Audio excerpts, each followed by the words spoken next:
আপনার মানে লজ্জা পাওয়ার কিছু নাই যে জিজ্ঞেস করলে কি মনে করবে না মনে করবে। আপনার সিলি কোশ্চেন হইলেও আপনার একটু কোশ্চেন কইরেন, কারণ যেইটা আপনার কাছে সিলি মনে হইতেছে সেইটা মানে ইনফ্যাক্ট সিলি জিনিস নাও হইতে পারে। হ্যাঁ, এটা একটা ইম্পর্টেন্ট জিনিসও হইতে পারে। সো কোশ্চেন করতে লজ্জা শরম পাওয়ার কিছু নাই। একদম ওপেন ডিসকাশন করবেন। আপনি যদি একদমই ধরতে না পারেন স্টিল ওকে, হ্যাঁ, কোনো সমস্যা নাই। এইখানে ধরেন যে আমরা পার্টিসিপেন্ট অনেক আছি, সো কিছু জিনিস আছে আপনাদের পার্টিসিপেন্টরা অথবা আমরা সবাই জানি কমন জিনিস, এটা যদি কেউ না জানে তাহলে ওনারা আপনাকে হেল্প করবে। তারপর কিছু জিনিস আছে যে ঠিক আছে আপনি কনফিডেন্ট না, তখন হয়তো আমরা তার মানে সোজা কথায় আমরা একটা মিউচুয়ালি যে এনভায়রনমেন্ট এখানে হচ্ছে যে আমরা নলেজটাকে কিন্তু এক্সচেঞ্জ করব। হ্যাঁ, সো এত মানে পেরেশান এত লজ্জা পাওয়ার কিছু নাই। ঠিক আছে, সো আসেন শুরু করি। সো রিসোর্স পার্সন হিসাবে আমি আছি। আমার পরিচয় মোটামুটি অলরেডি সবাই অনেকবার শুনে ফেলছেন, so আমি দিলাম না। আর এটা থাকলো স্লাইডে, আমি স্লাইড গুলা দিয়ে দিব, তখন আপনি একটু দেখে নিয়েন। সো আসলে আমরা শুরু করি যে আমাদের যে মেশিন লার্নিং। মেশিন লার্নিং বলতে আমরা আসলে কি বুঝি? মেশিন লার্নিং হইলো যে কিছু অ্যালগোরিদম, কিছু টেকনিক, যেটার থ্রুতে আমরা মেশিনকে কোনো জিনিস শিখাইতে পারি, লার্ন করাইতে পারি, আমরা মেশিনকে টিচ করাইতে পারি। আপনি কিভাবে শিখেন, আমরা কিভাবে শিখি? আমরা একটা জিনিস পড়ি, কেউ আমাদেরকে বুঝায় দেয়, সেইটা আমাদের মেমোরিতে থাকে। এরপর কেউ যখন আমাদেরকে কোশ্চেন করে যে বলো তো এটা কি, তখন আমরা যেটা করি যে ইদার মেমোরি থেকে নিয়ে আসি, যদি মুখস্থ করে রাখি। ধরেন যে এটা আমাদের রেগুলার প্র্যাকটিসে নাই, এটা আমার মুখস্থ আছে, ঠিক আছে আমি একটা বলে দিলাম। ধরেন এই যে আপনাদেরকে এখন আমি বললাম যে মেশিন লার্নিং কাকে বলে, এটা আপনি মুখস্থ করলেন। এরপরে যদি কোনোদিন কোশ্চেন করি মেশিন লার্নিং কাকে বলে, আপনি একটা ফর্মাল ডেফিনেশন দিলেন। এইটা একরকম লার্নিং। হ্যাঁ, মুখস্থ করে রাইখা দেওয়া, কাজের সময় খুঁজে বাইর করে না এটা আউটপুট দিয়ে দেওয়া। আবার অন্য একটা লার্নিংও আছে যেটা আমরা রেগুলার ডে টু ডে তে করতেছি। যেমন ধরেন এই যে আমরা যখন হাঁটা শিখছি, সো তখন আমরা হাঁটা শিখছি, এটা কিন্তু আমরা শিক্ষা মনে রাখি নাই, আমরা রেগুলার হাঁটতেছি এবং হাঁটতে হাঁটতে যেটা হয়ে গেছে যে এটা এখন আমাদের ন্যাচারালি আসতেছে। হ্যাঁ, এইখানে মনে করার দরকার হয় না আমাদের যে আগে ডান পাটা ফালাবো, পা কোথায় ভাঁজ করব।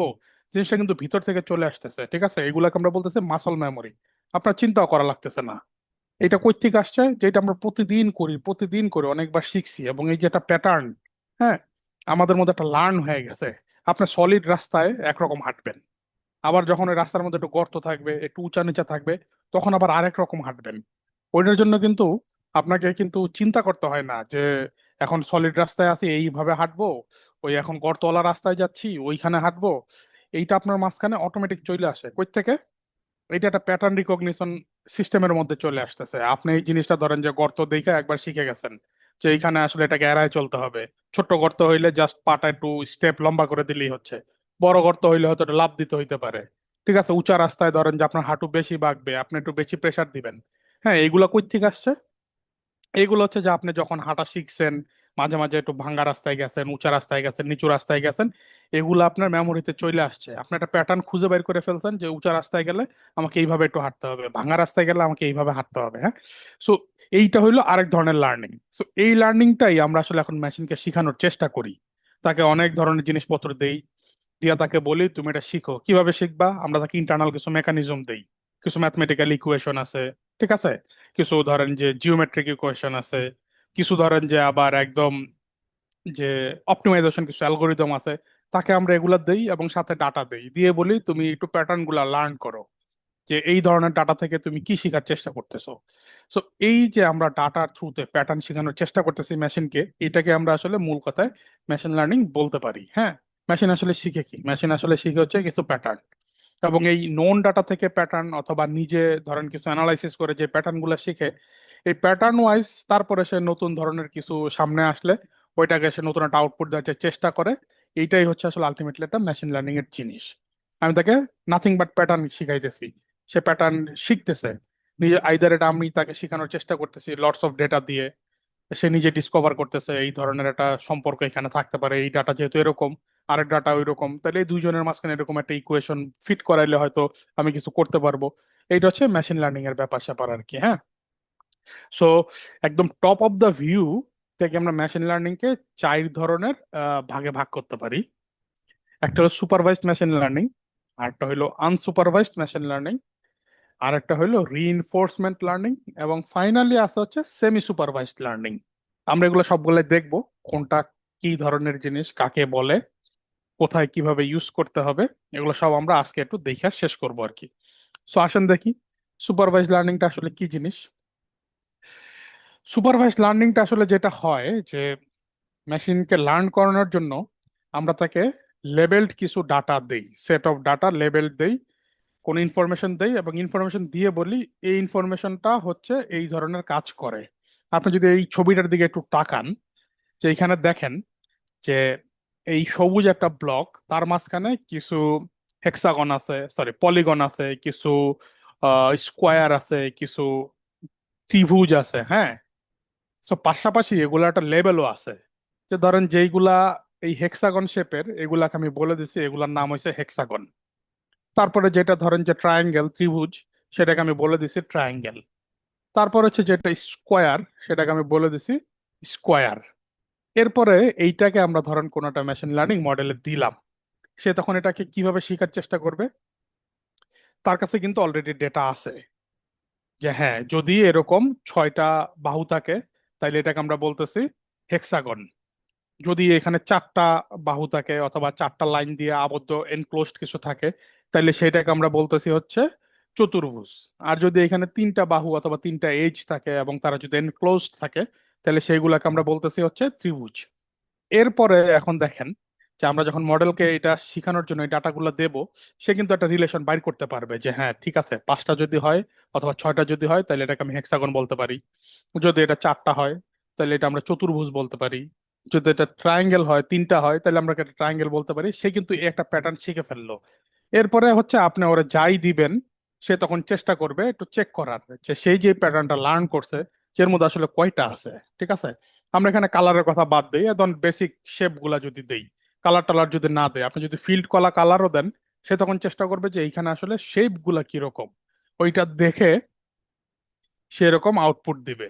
যে ঠিক আছে যদি 4 কোণা পাই তাহলে সেটা ট্রায়াঙ্গেল, সরি স্কোয়ার।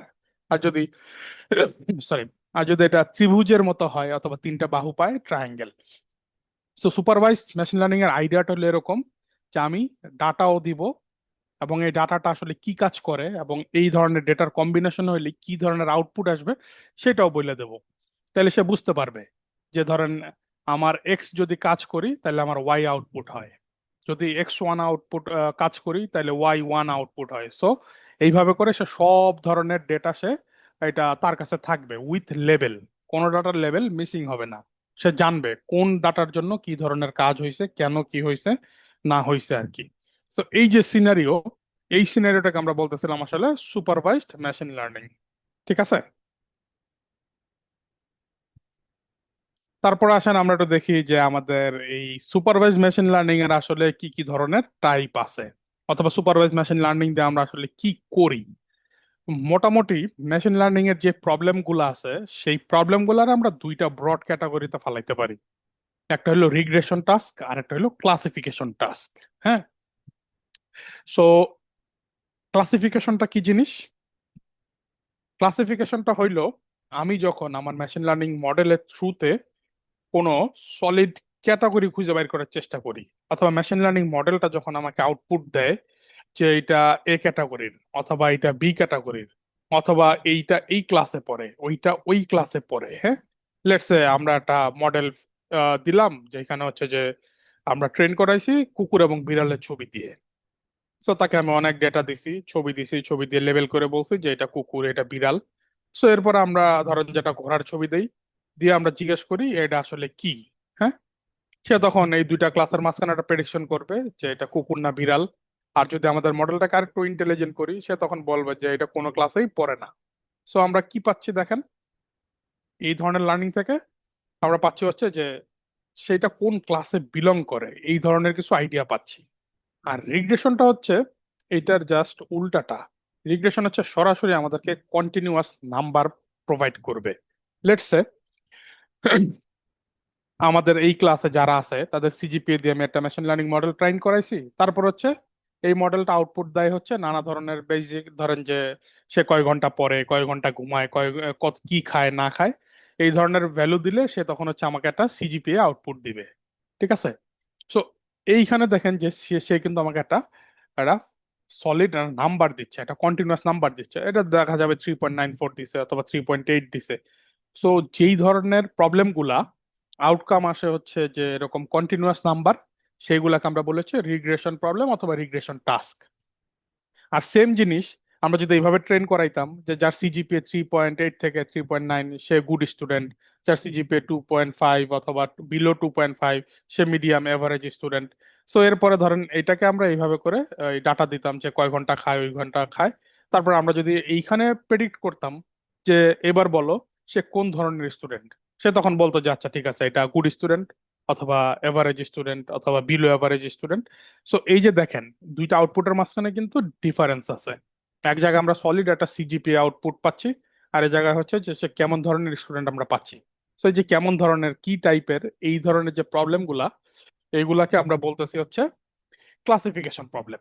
আর যেখানে হচ্ছে সরাসরি নাম্বার নিয়ে আমরা কাজ করি, সেইগুলা হচ্ছে আমাদের রিগ্রেশন প্রবলেম। তো রিগ্রেশন প্রবলেমের একটা একটা এক্সাম্পল কি হতে পারে, যে রেইনফল প্রেডিকশন। ধরেন যে এই মাসে অথবা প্রতিদিন কয় মিলিমিটার করে বৃষ্টি হবে, সো এখানে সরাসরি সেটা নাম্বার আউটপুট দিবে আমাদেরকে। আবার যদি এরকম ক্লাসিফিকেশন একটা এক্সাম্পল দেই, আমরা কুকুর বিড়ালের কথা বলে ফেলছি, ধরেন যে আমাদের রিয়েল লাইফে আমরা যে যে গুগল, জিমেইল এগুলো আমরা ইউজ করি, সেখানে খেয়াল করলে দেখবেন যে আপনাদের ইনবক্স নানাভাবে সাজানো, প্রায়োরিটি ইনবক্স অথবা সোশ্যাল, তারপরে স্প্যাম, এই ধরনের নানা ধরনের কিছু ফোল্ডারে ফোল্ডারে সাজানো আছে, যেগুলো গুগল অথবা জিমেল থেকে সরাসরি আসছে। সো এখানে আমরা কি ধরনের পাই, স্প্যামে ধরেন আমাদের জাঙ্ক ইমেল গুলা পাই। সো এখানে কি হচ্ছে, ইমেলটাকে সে ক্লাসিফাই করছে যে এটা আসলে জাঙ্ক অথবা স্প্যাম কিনা। আবার ধরেন আপনার যে প্রায়োরিটি ইনবক্স আছে, সেইখানে সে হচ্ছে আবার ধরেন আপনাকে ফোকাসড কিছু ইমেল দেখাচ্ছে। সো এইটাও একটা ক্লাসিফিকেশন যে হ্যাঁ ঠিক আছে, এটা হাই প্রায়োরিটি ইমেল। সো এইগুলো হচ্ছে ক্লাসিফিকেশন টাস্ক। আমরা দেখবো আরো আস্তে আস্তে কি কি ধরনের এক্সাম্পল হইতে পারে। সো আমি অলরেডি বলে ফেলছি যে ক্লাসিফিকেশন আসলে কি জিনিস, কিভাবে কাজ করে। সো কিছু কমন ক্লাসিফিকেশন অ্যালগরিদমের নাম যদি আমরা দেখি, যেমন ধরেন যে লজিস্টিক রিগ্রেশন, তারপর হচ্ছে support vector machine, random forest, decision tree, K nearest neighbour, naive Bayes. এগুলো হচ্ছে কিছু কমন মেশিন লার্নিং অ্যালগরিদম যেগুলা আমরা ধরেন ক্লাসিফিকেশন টাস্কে ইউজ করতে পারি। আবার এইগুলারই কিছু অ্যালগরিদম আছে সেগুলোতে আমরা রিগ্রেশন টাস্কও করতে পারি। যেমন ধরেন যে এইখানে আমাদের যে র্যান্ডম ফরেস্ট, তারপরে হচ্ছে সাপোর্ট ভেক্টর, এইগুলা কিন্তু আমরা রিগ্রেশন টাস্কও করাইতে পারি। হ্যাঁ, এর মধ্যে দেখেন যে একদম স্পেসিফিক লজিস্টিক রিগ্রেশন, তারপরে হচ্ছে যে কেএনএন, এইগুলা হইলো যে আমি সরাসরি সবসময় ক্লাসিফিকেশন ইউজ করি। আবার এই যে linear regression, polynomial regression, ridge regression, lasso, এইগুলা যেগুলো আছে এইগুলো আবার সবসময় শুধুমাত্র রিগ্রেশন অ্যালগোরিদম।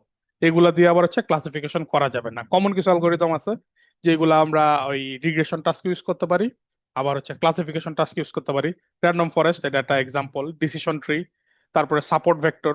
সাপোর্ট ভেক্টরের দুইটা ভ্যারিয়েন্ট আছে, একটা হচ্ছে সাপোর্ট ভেক্টর ক্লাসিফায়ার এসভিসি, সে সাপোর্ট ভেক্টর মেশিন ব্যাকএন্ডে রাইখেই কাজ করে, সো এসভিসি দিয়ে আমরা ক্লাসিফিকেশন করি। আবার সাপোর্ট ভেক্টর রিগ্রেসর এসভিআর, সো ওইটা দিয়ে আমরা শুধু রিগ্রেশনের অ্যানালাইসিস গুলো করি। সো এগুলো আমরা দেখবো। সো দিজ আর কমন কিছু অ্যালগোরিদম। এরকম 29-30টার মতো অ্যালগোরিদম আছে মেশিন লার্নিং এর জন্য। জাস্ট মানে একদম ক্লাসিক মেশিন লার্নিং যেগুলোকে আমরা বলি আর কি, যে যারা হচ্ছে আমাদের ধরেন যে স্ট্যাটিস্টিক্যাল মেথড অথবা ট্রাইগোনোমেট্রিক মেথড অথবা এই যে ধরেন জাস্ট লিনিয়ার অ্যালজেব্রা, এই যে ইকুয়েশন, এই ধরনের ম্যাথমেটিক্যাল ইকুয়েশন নিয়ে যেই অ্যালগোরিদম গুলা কাজ করে, এগুলাকে আমরা বলেছে ক্লাসিক মেশিন লার্নিং। এরপর আসতেছে আমাদের ডিপ লার্নিং, ওইটা একটা মেশিন লার্নিং এর পার্ট। বাট ডিপ লার্নিং এ আমরা হচ্ছে যে নন লিনিয়ারিটি ইন্ট্রোডিউস করাই, সেইখানে মাল্টিপল টাইপের ইন্টিগ্রেশন, মাল্টিপল টাইপের ধরেন যে ম্যাথমেটিক্স থাকে, ধরেন যে ফুরিয়ার অ্যানালাইসিস, ঠিক আছে। সো ফুরিয়ার, তারপর হচ্ছে ইন্টিগ্রেশন, তারপর হচ্ছে ডিফারেন্সিয়েশন। সো যেখানে হচ্ছে নন লিনিয়ার জিনিসপত্র নিয়ে আমরা কাজ করি, সো সেইগুলো হচ্ছে মোটামুটি ডিপ লার্নিং। আর এই যে ক্লাসিক যে মেশিন লার্নিং অ্যালগোরিদম গুলো আছে, এইগুলা মোস্ট অফ দ্য কেস হচ্ছে যে একদম ধরেন যে আমার লিনিয়ার অথবা লিনিয়ার অ্যালজেব্রার উপর বেস করে এগুলো আর কি কাজ করে। সো এর মধ্যে কিছু আবার হচ্ছে যে আপনার ওই স্ট্যাটিস্টিক্স এর কিছু মেথডের থ্রুতেও কাজ করে, যেমন ধরেন যে যে নাইভ বায়াস যে অ্যালগোরিদম গুলো আছে অথবা বায়াসিয়ান যত অ্যালগোরিদম গুলো আছে, অনেকগুলো অ্যালগোরিদম আছে বায়াস মেথডের, আমরা দেখবো ইনশাল্লাহ। সো এইগুলা হচ্ছে যে ধরেন ক্লাসিক মেশিন লার্নিং। তা আমাদের টার্গেট হচ্ছে কি, যে আমরা এই ফেজটাতে আমরা ক্লাসিক মেশিন লার্নিং এর ইমপ্লিমেন্টেশন অথবা তাদের যে কাজ করার ক্যাপাবিলিটি অথবা কাজ করার যে প্রসিডিউর এইগুলা শিখবো, এগুলা কিভাবে কোড ইমপ্লিমেন্ট করা যায় সেগুলা দেখবো, এবং কিছু ডেটা সেটের উপর এইগুলো ইমপ্লিমেন্ট করে আমরা একদম বেসিক একটা পাবলিশিং রেডি, আমরা একটা পেপার রেডি করব। তো আমি আশা করি যে এখানে যারাই মানে পাবলিশ করতে চাচ্ছেন সবার পেপার ইনশাল্লাহ অ্যাকসেপ্ট হবে এবং এটা অনলাইনে আসবে ইনশাল্লাহ, ঠিক আছে। সো আসেন দেখি এরপরে অ্যাডভান্টেজ এবং ডিসঅ্যাডভান্টেজটা কি আছে সুপারভাইজড মেশিন লার্নিং এর। সো আমাদের মেশিন লার্নিং এর অ্যাডভান্টেজ প্রথম, মানে সুপারভাইজড মেশিন লার্নিং এর প্রথম অ্যাডভান্টেজ হচ্ছে যে যেহেতু এখানে আমরা হচ্ছে যে লেবেল ডাটা দেই, so most of the case supervised machine learning গুলা একটু অ্যাকুরেট হয় আনসুপারভাইজড এর থেকে, ঠিক আছে। তারপরে হচ্ছে আবার যেহেতু এটা লেবেল ডাটা, সো আমরা আসলে নিজেরাও চোখে দেখলে বুঝতে পারি, কারণ হিউম্যান ইন্টারপ্রেশন আমরা করতে পারি যে এই ধরনের কেসে এই ধরনের আউটপুট আসছে, সো আমরা নিজেরাও কিন্তু বুঝতে পারি যে ঠিক কি ওয়েতে একটা আউটপুট আসলো। So it is interpretable. যে এটা একটা কথা মানে প্রচলিত আছে আপনাদের একাডেমিক অথবা আমাদের সায়েন্টিফিক যেই কমিউনিটি আছে, এখানে মেশিন লার্নিং কে ব্ল্যাক বক্স বলা হয়। তো কি করতেছে না করতেছে নোবডি নোজ। সো জিনিসটা ওয়ান্স আপন এ টাইম একদম ট্রু ছিল, বাট রিসেন্টলি আমাদের এক্সপ্লেইনেবল এআই আসছে। সো সেইখানে আমরা দেখতে পারি যে কিভাবে আসলে মেশিন লার্নিং মডেলটা কাজ করলো। বাট স্টিল ডিপ লার্নিং মডেলগুলো এখনো ব্ল্যাক বক্স, ওইটাও খুব একটা যে ক্লিয়ার তা না। কাজ চলতেছে যে আমরা ডিপ লার্নিং মডেলগুলোকে ইন্টারপ্রেট করার চেষ্টা করে দেখতে পারি। সো এইগুলা হইলো আসলে আমাদের অ্যাডভান্টেজ সুপারভাইজড এমএল এর। আর সবচেয়ে বড় ডিসঅ্যাডভান্টেজটা হইলো যে যেহেতু তাকে আমরা হচ্ছে যে লেভেল কিছু ডাটা দেই, ডেটার পরিমাণ যদি বাই এনি চান্স ছোট হয়, যদি একটু কম হয়, তাহলে সে যেটা করবে, সে নোন ডাটা সেটে খুব ভালো রেজাল্ট দিবে, যে যেগুলো সে অলরেডি পাইছে। কিন্তু যখনই আননোন ডাটা সেট আসবে, ডাটার মধ্যে যদি ভ্যারিয়েন্স বেশি থাকে, আননোন ডাটা সেটটা আসলে সে তখন খুব বাজে পারফরমেন্স দেওয়া শুরু করবে। হ্যাঁ। সো এইটাকে আমরা বলতেছিলাম ওভারফিটিং প্রবলেম। সো এগুলো একটু মাথায় রাখেন। তারপরে হচ্ছে যে এই যে যেটা বললাম যে ডেটা, হ্যাঁ, লেভেল ডাটা আমাদের আমাদের কিন্তু মেশিন লার্নিং এ অ্যাকুরেসিটা অথবা মেশিন লার্নিং এর পারফরমেন্সটা বেস করে হচ্ছে যে ডেটার সাইজ এবং ভলিউমের উপর এবং ডেটা কোয়ালিটির উপর। সো সবসময় রিকমেন্ডেড থাকে যে হিউজ পরিমাণ ডেটা আমাদের মেশিন লার্নিং মডেলকে দিতে হবে, যাতে সে এভরি পসিবল ওয়েটা, এভরি পসিবল জিনিসটা সে দেখতে পারে এবং একটা হিডেন প্যাটার্ন সে নিজের মতো ডেভেলপ করতে পারে। এখন ধরেন এই যে হিউজ লেভেল করার ডেটা, এটা কিন্তু খুব কষ্টের একটা কাজ। ডেটা লেবেল করা খুব টাফ একটা কাজ এবং এটা একটা টাইমলি এবং একটা কস্টলি ব্যাপার। ধরেন যে আমরা যদি এই যে একটা মেশিন লার্নিং মডেল বানাইতে চাই, যার কাজ হচ্ছে যে নিউজ পেপার থেকে একটা হেডলাইন দেখা বলবে এটা কোন ধরনের ইভেন্ট, লেটস সে এটা রাজনৈতিক ইভেন্ট, নাকি এটা খেলাধুলার ইভেন্ট, নাকি এটা বিজনেসের ইভেন্ট, নাকি ধরেন এখানে খুন হয়েছে অথবা এই ধরনের ক্রাইম হয়েছে, এই ধরনের ইভেন্ট। সো এইরকম একটা মেশিন লার্নিং মডেলকে যদি এরকম জিনিস প্রেডিক্ট করতে বানানো হয়, আপনার কিন্তু প্রচুর পরিমাণ লেবেল ডাটা দিতে হবে। সো আপনি এরকম কয় লাখ ডাটা আপনি এখন লেবেল করবেন, এটা খুব টাইমলি একটা মানে টাইমের একটা ব্যাপার আছে, খুব টাইম কনজিউমিং একটা ব্যাপার। সো আবার কষ্টেরও ব্যাপার আছে, এইসব কাজ ফ্রিতে কেউ করবে না। হ্যাঁ। সো এই জন্য হচ্ছে যে ভালো লেভেল কোয়ালিটিফুল লেভেল ডাটা, বেশি পরিমাণ ডেটা পাওয়াটা একটা টাফ একটা কাজ আর কি। হ্যাঁ। আর যেহেতু এটা আগেই বলছিলাম যে ডাটা যদি ছোট হয়, সে যদি ঠিক মতো শিখতে না পারে, যদি মুখস্থ করে ফেলায়, ঠিক আছে, ধরেন আপনাকে আমি ধরেন যে এই 10টা কালার দিলাম, ঠিক আছে। সো অত 10টা না, লেটসে 3টা কালার দিলাম, দিয়ে আমি বললাম 3টা কালারের সাথে এই 3টা কালার যদি এইভাবে এইভাবে মিশাই, তাইলে মনে করেন যে এরকম এরকম কালার হবে। তো সেই ক্ষেত্রে কি হবে, সেই ক্ষেত্রে মনে করেন যে আপনি প্রায় মুখস্থ করে ফেলাবেন যে এটার সাথে ওইটা, এটার সাথে ওইটা, ওইটা হলে এরকম কালার হবে। হ্যাঁ। সো এইখানে দেখেন এরপর যদি আমি একটা আননোন কালার দেই, তখন কিন্তু আপনার যেটা হবে, আপনি তখন আর চিন্তা করবেন না, আপনার কাছে মুখস্থ আছে এরকম, আপনি জাস্ট একটা আউটপুট দিয়ে দিবেন, এটা ভুল না শুদ্ধ ওইদিকে তাকানোর সময় নেই। বাট এইটাই হলো ছোট ডাটার সমস্যা। কিন্তু বড় ডাটা যদি হইতো তখন আবার আপনি চিন্তা করতেন, নানা ধরনের প্যাটার্নটা খুঁজে বের করতেন যে ঠিক কি কারণে এই দুইটা কালার মিশাইলে এরকম অন্য একটা কালার হচ্ছে। হ্যাঁ। সো ডেটাটা হইলো একটা মানে এই ধরেন যে আনকোয়ালিটিফুল, লো, অথবা ধরেন যে কম লেভেল করা ডেটা, এইটা হইলো আমাদের একটা ডিসঅ্যাডভান্টেজ সুপারভাইজড মেশিন লার্নিং এর জন্য। তারপরে এট এ গ্ল্যান্স আমরা যদি একটু তাকাই যে আমাদের সুপারভাইজড মেশিন লার্নিং আমরা কোথায় কোথায় অ্যাপ্লাই করতে পারি, এইখানে দেখেন প্রচুর লিস্ট আছে, এগুলাই সব না, আরো আছে, প্রচুর আছে। বাট এইগুলো আমি একটু সামারাই করা ট্রাই করছি, যে এইখানে যদি আমরা একটু দেখি যে ইমেজ ক্লাসিফিকেশন, তারপর হচ্ছে natural language processing, speech recognition, recommendation system, predictive analytics, তারপর medical diagnosis, fraud detection, autonomous vehicles, তারপর হচ্ছে ইমেলের যে spam detection, manufacturing quality control, তারপর হচ্ছে আপনার ক্রেডিট স্কোরিং, তারপর হচ্ছে gaming, customer support, weather forecasting, sports analytics, এগুলো হচ্ছে জাস্ট কমন সিনারিও যেখানে চলে আমাদের সুপারভাইজড ডেটা অথবা সুপারভাইজড মেশিন লার্নিং আমরা ইউজ করতে পারি। সো এবার আসেন যে আনসুপারভাইজড মেশিন লার্নিংটা কি জিনিস। ওকে, আনসুপারভাইজডে যাওয়ার আগে আমি আমি সবাইকে একটু আস্ক করতে চাই যে সুপারভাইজড এর কনসেপ্টটা কি আপনারা ধরতে পারছেন কিনা, ইজ ইট ওকে?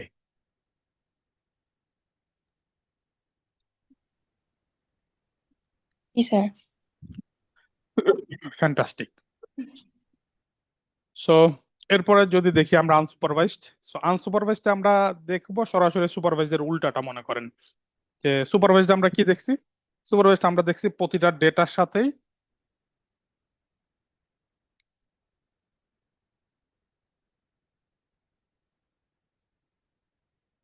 সুপারভাইজে দেখছি আমরা কি প্রতিটা ডেটার সাথেই কি আসে, যে এই ধরনের কেসে এই ধরনের আউটপুট গুলা লেবেল করা থাকে। বাট আনসুপারভাইজডে, আচ্ছা আমার স্ক্রিন কি দেখা যাচ্ছে? জি স্যার, দেখা যাচ্ছে। Okay fine. সো আনসুপারভাইজডে যেটা হচ্ছে যে আমাদের এখানে ডেটায় কোনো লেভেল থাকবে না। হ্যাঁ, এই যে দেখেন এইখানে আমি একটা ছবিতেই যদি এক্সাম্পলটা দেখেন, যে এখানে আমি হচ্ছে কিছু বিড়াল এবং কুকুরের ছবি দিয়ে রাখছি, এরপর এই ছবিগুলো আমাদের অ্যালগোরিদমে পাঠাইছি, তারপরে সে এটা প্রসেস করছে, প্রসেস কইরা এটাকে সে দুইটা ভাগে ভাগ করছে, যে এক ভাগে হচ্ছে ডগস দিছে, আরেক দিকে হচ্ছে ক্যাটস দিছে। আনসুপারভাইজডে কি হয়, আনসুপারভাইজডে একটা মেশিন লার্নিং মডেল চেষ্টা করে যে প্রতিটা যে ইনস্ট্যান্স আছে অথবা প্রতিটা অবজেক্ট আছে অথবা প্রতিটা ডেটা আছে, প্রতিটা ডেটার সাথে আরেকটা ডেটাকে কম্পেয়ার কইরা তাদের মাঝখানে সিমিলারিটি খুঁজে বাইর করে ওই সিমিলার গুলাকে এক জায়গায় রাখার চেষ্টা করে। সো নিজেদের মাঝখানে যে সিমিলারিটি গুলা আছে ওইগুলাকে সে কম্পিউট করে, কইরা তারপরে সে ওই প্যাটার্নটাকে সে খুঁজে বাইর করে যে ঠিক কি ধরনের জিনিসের উপরে অথবা ঠিক কি ধরনের প্রপার্টির উপরে তারা আসলে সিমিলার। সো এই সিমিলারিটির উপর বেস করে তারা হচ্ছে এই জিনিসগুলোকে আলাদা করে। ধরেন এই যে এইখানে আমরা এখন অনেক পার্টিসিপেন্ট আছি, হ্যাঁ, তো আমরা যদি সবকিছু ভুলে যাই, যদি শুধুমাত্র হিউম্যানের কথা চিন্তা করি যে আমরা সবাই হিউম্যান বিইং, তো আমাদেরকে যদি এখন দুইটা ভাগে ভাগ করা হয়, আমাদেরকে যদি ক্লাস্টার করা হয় অথবা আমাদেরকে যদি বলা হয় যে আমাদেরকে কিভাবে আমরা ডিফারেন্সিয়েট করব, সো প্রথম ডিফারেন্সিয়েশনটা আমরা কিভাবে করতে পারি? আমাদের বাইরে কিন্তু সব একই রকম, হ্যাঁ, আমাদের দুইটা হাত, দুইটা পা, মাথা, চোখ, কান, নাক, এগুলো আমরা সব একই রকম। বাট আমরা ইনিশিয়াল কিভাবে হচ্ছে যে এইখানে দুইটা ভাগ করতে পারি? একদম কমন ধরেন যে জেন্ডার, আমরা মেল ফিমেল এইখানে আমরা দুইটা গ্রুপ করে ফেলতে পারি, হ্যাঁ, যদি আমরা অ্যানাটমির হিউম্যান অ্যানাটমির কথা চিন্তা করি। অথবা যদি আমরা আবার তখন চিন্তা করি যে এখানে ধরেন যে যারা স্লিম আছে যারা অবিস আছে, এরকমও দুইটা গ্রুপ করে ফেলতে পারি। এগুলোর কথা বাদ দিয়ে আমরা যদি এখন সিজিপি এর কথা বলি, তাহলে ধরেন যে আমরা এখানে নানা ধরনের ক্লাস্টার পাইতে পারি, যে ধরেন 1 থেকে 2, 2 থেকে 3, 3 থেকে 4 এরকম করতে পারি। অথবা আমরা যদি ডিপার্টমেন্ট ওয়াইজ চিন্তা করি, যে এই স্টুডেন্ট গুলা সবাই কম্পিউটার সায়েন্সে পড়তেছে, তারা একদিকে, বাকিরা এরা হচ্ছে যে বাকিদের মধ্যে কয়েকজন ট্রিপলিতে পড়তেছে, সো ওরা আরেক দিকে, আর বাকিদের মধ্যে কয়েকজন ইনফরমেশন পড়তেছে, ওরা আবার আরেক দিকে। সো এই যে দেখেন যে আমরা নিজেরা নিজেরা যদি কতক্ষণ বইসা থাকি যে কার মধ্যে কি আছে, কি ধরনের প্রপার্টি আছে, এইগুলো যদি অ্যানালাইসিস করি, করলে কিন্তু আমরা বইসা বইসা ডিফারেন্ট ক্লাস্টার বাইর করতে পারবো, এবং ক্লাস্টার বাইর করে আমরা লেভেলও করে ফেলাইতে পারবো, right? So this is the thing. এইটা হলো আনসুপারভাইজড মেশিন লার্নিং। এইখানে আমি তাকে কোনো ধরনের কোনো ইনপুট দিচ্ছি না, কোনো কিছু বেস লাইন কম্পেয়ার করার জন্য। আগে যেরকম ধরেন এই ইভেন্টের জন্য এটা আউটপুট এরকম লেবেল দিতাম, তাইলে সে চেক করে বুঝতে পারতো যে না ঠিক আছে, আমার তো এটা হওয়ার কথা, এখন তো এরকম হচ্ছে না। এই ধরনের কেস আনসুপারভাইজড নাই। আনসুপারভাইজড যতগুলা ধরেন যে যতগুলা পার্টিসিপেন্ট আছে, যতগুলো অবজেক্ট আছে, যতগুলা ডেটা আছে, সবার সাথে সবার কম্পেয়ার করে সিমিলারিটি ডিসিমিলারিটি বাইর করা হবে, করে হচ্ছে তাদেরকে হচ্ছে আমি আলাদা করে বলে দেবো যে ঠিক আছে ফাইন, এটা হচ্ছে আপনার মধ্যে এই ধরনের কিছু কমন প্রপার্টি দেখা গেছে, তাই আপনারা ওইদিকে, এদের মধ্যে কিছু কমন প্রপার্টি দেখা গেছে তো এরা এইদিকে। এগুলো আমরা আরেকটু ক্লিয়ারলি বুঝবো যখন ধরেন যে একটু হাতে কলমে দেখবো জিনিসগুলো কিভাবে কি কাজ করে। সো আসেন দেখেন যে আনসুপারভাইজড মেশিন লার্নিং এর এরকম মোস্টলি দুই ধরনের মানে দুইটা ব্রড ক্যাটাগরিতে আমরা ভাগ করতে পারি। একটা হইলো ক্লাস্টারিং আর একটা হইলো অ্যাসোসিয়েশন।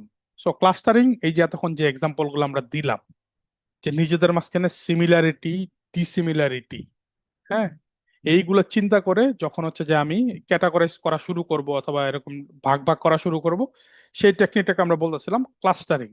আর অ্যাসোসিয়েশনটা হইছে যে কে কার সাথে কিভাবে রিলেটেড, নিজেদের মাঝখানে রিলেভেন্স খুঁজে বাইর করা, নিজেদের মাঝখানে সম্পর্ক খুঁজে বাইর কইরা নিজেদেরকে একসাথে রাখা। হ্যাঁ, সেটাকে আমরা বলতেছি অ্যাসোসিয়েশন। সোজা কথায় কে কার সাথে অ্যাসোসিয়েটেড। তো আমরা যদি ওই যে ডিপার্টমেন্টের কথা বলি, তাহলে যারা যারা মনে করেন যে সিএস ডিপার্টমেন্টে অ্যাসোসিয়েটেড আছেন, তারা একদিকে চলে গেলেন, দিস ইজ অ্যাসোসিয়েশন। অথবা ধরেন যে এই আপনি সিলেটে, আপনারা দুজন একই জায়গায় থাকেন, সো এইটা একটা অ্যাসোসিয়েশন হইতে পারে যে ঠিক আছে আমরা এই একই এলাকায় থাকি, এই জন্য আমরা দুজন একই সাথে। সো এইটাকে আমরা বলতেছি হচ্ছে অ্যাসোসিয়েশন। এগুলা ভেরি ইন্টারেস্টিং টপিক। যে এই যে ধরেন আমাদের যেই আমরা যে সুপার স্টোর গুলা দেখি, লেটস সে স্বপ্ন অথবা আগোরা, এই টাইপের যে সুপার স্টোর গুলো আছে, এইখানে ওরা যেই শেলফ গুলাকে ডিজাইন করছে, হ্যাঁ, যে কোন প্রোডাক্টের পরে কি থাকবে, কোন শেলফে কি থাকবে, সো এইগুলা কিন্তু সবই তারা হচ্ছে অ্যাসোসিয়েশন করেই বাইর করছে। সো এই এটা একটা টেকনিক আছে, এটাকে আমরা বলি এআরএম, অ্যাসোসিয়েশন রুল মাইনিং। হ্যাঁ, সো এই যে দেখেন বিখ্যাত কিছু অ্যালগোরিদমের নাম দেওয়া আছে, apriori algorithm, Eclat, FP growth. So এই অ্যালগোরিদম গুলো আসলে কি করে, আপনি যখন বাজারে যান, আপনার বাজারে যে আইটেম গুলো আছে এইগুলো সে অ্যানালাইসিস করে, যে আপনি আজকে চাল কিনছেন, ডাল কিনছেন, সাথে হচ্ছে লবণ মশলা কিনছেন। সো এরকম ডেটা গুলা সে আসলে শিখতে থাকে যে কোন প্রোডাক্টের সাথে কোন প্রোডাক্ট মানুষজন কিনছে, দ্যাট মিনস এগুলা সবই রিলেভেন্ট অ্যাসোসিয়েটেড প্রোডাক্ট। সো এইভাবে করে তারা হচ্ছে যে জিনিসগুলো ডিজাইন করে। হ্যাঁ, সো এইটা হচ্ছে অ্যাসোসিয়েশন। সো ক্লাস্টারিং এর জন্য কিছু পপুলার অ্যালগোরিদম দেখেন, যে কে মিনস ক্লাস্টারিং অ্যালগোরিদম, তারপর হচ্ছে mean shift algorithm, DB scan algorithm, তারপর হচ্ছে principal component analysis, independent component analysis. এগুলো আমরা সবই দেখার চেষ্টা করব। আর অ্যাসোসিয়েশন আমরা দেখবো না, অ্যাসোসিয়েশনটা আসলে এইভাবে করে মানে সরাসরি মানে মেশিন লার্নিং ওইভাবে ইমপ্লিমেন্ট করা হয় না। Association most of the time হচ্ছে যে রুল বেসড, সে হচ্ছে রুল গুলো এক্সট্রাক্ট করে। তো এখানে আমরা মেশিন লার্নিং ইউজ করতে পারি, দ্যাট ইজ মোর অ্যাডভান্সড, যে আমরা এরকম হাজার হাজার লাখ লাখ রুল থেকে কিছু জেনেরিক অথবা রুল এক্সট্রাকশন, ওইটার জন্য আলাদা একটা মানে ডোমেইনই আছে, যে নলেজ গ্রাফ জেনারেশন অথবা নলেজ গ্রাফের যেই এমবেডিং, ওই জিনিসটা আমরা হচ্ছে অ্যাসোসিয়েশন দিয়ে করতে পারি, ওইখানে আমরা মেশিন লার্নিং ইউজ করি। বাট এইখানে যে অ্যাসোসিয়েশন রুল মাইনিং অথবা অ্যাসোসিয়েশন যে অ্যালগোরিদম গুলো আছে, এগুলো পিওর রুল বেসড। সো আমরা মোস্ট প্রবাবলি এই সেশনে অ্যাসোসিয়েশনের কিছু দেখবো না আর কি, ঠিক আছে। আর এরপর আসেন দেখি আমাদের অ্যাডভান্টেজ আর ডিসঅ্যাডভান্টেজ কি আছে। আমাদের এই আনসুপারভাইজড মেশিন লার্নিং এর সবচেয়ে বড় অ্যাডভান্টেজটা কি, যে এইখানে যেহেতু মনে করেন যে সুপারভাইজড অথবা লেভেল ডাটা নাই, সো আনসুপারভাইজডটাকে আমরা most of the time use করি হচ্ছে কমপ্লেক্স কোনো প্রবলেম যখন আসে। ধরেন যে আপনি প্রচুর ডেটা কালেক্ট করছেন আপনার সেন্সর গুলা থেকে, বাট আপনি আসলে এগুলাকে ক্লাস্টার করতে পারতেছেন না, বুঝতেছেন না যে এত ডাটা আমি এগুলাকে কোথায় করব। ফর এক্সাম্পল, আপনি যদি এখন একটা ডিকশনারি বানাইতে চান, যে আপনি হচ্ছে যে একটা বাংলা ডিকশনারি বানাবেন, সো এইখানে হচ্ছে যে আপনার কাছে হাজার হাজার লাখ লাখ ওয়ার্ড আছে।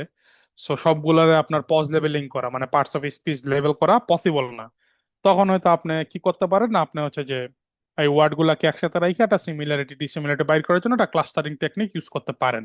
তো সেই ক্ষেত্রে আমরা হচ্ছে যে আনসুপারভাইজড লার্নিংটা ইউজ করতে পারি আর কি, ঠিক আছে।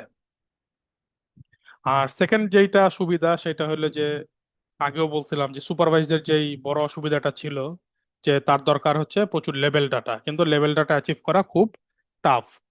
সো আনসুপারভাইজ যেহেতু লেভেল ডাটা নিয়ে কাজ করে না, তার কাজই হচ্ছে আনলেভেল ডাটা নিয়ে, সো আনলেভেল ডাটা কিন্তু পাওয়া খুব ইজি। হ্যাঁ, আবার ডিসঅ্যাডভান্টেজটা কি, ডিসঅ্যাডভান্টেজটা হইলো যে যেহেতু এখানে লেভেল করা নাই, হ্যাঁ, যে আদৌ কোনটা ঠিক অথবা সঠিক এই ধরনের কোনো জাজমেন্টাল অথবা কোনো ধরনের বেঞ্চমার্ক নাই, সেই ক্ষেত্রে এটার যে আউটপুট, ওই আউটপুট যে সবসময় খুব ভালো অ্যাকুরেট হবে এটা বলা যাচ্ছে না। হ্যাঁ, এটা মানে বিশ্বাস করা যায় না, এবং মোস্ট অফ দ্য টাইম এরকমই হয়। হ্যাঁ,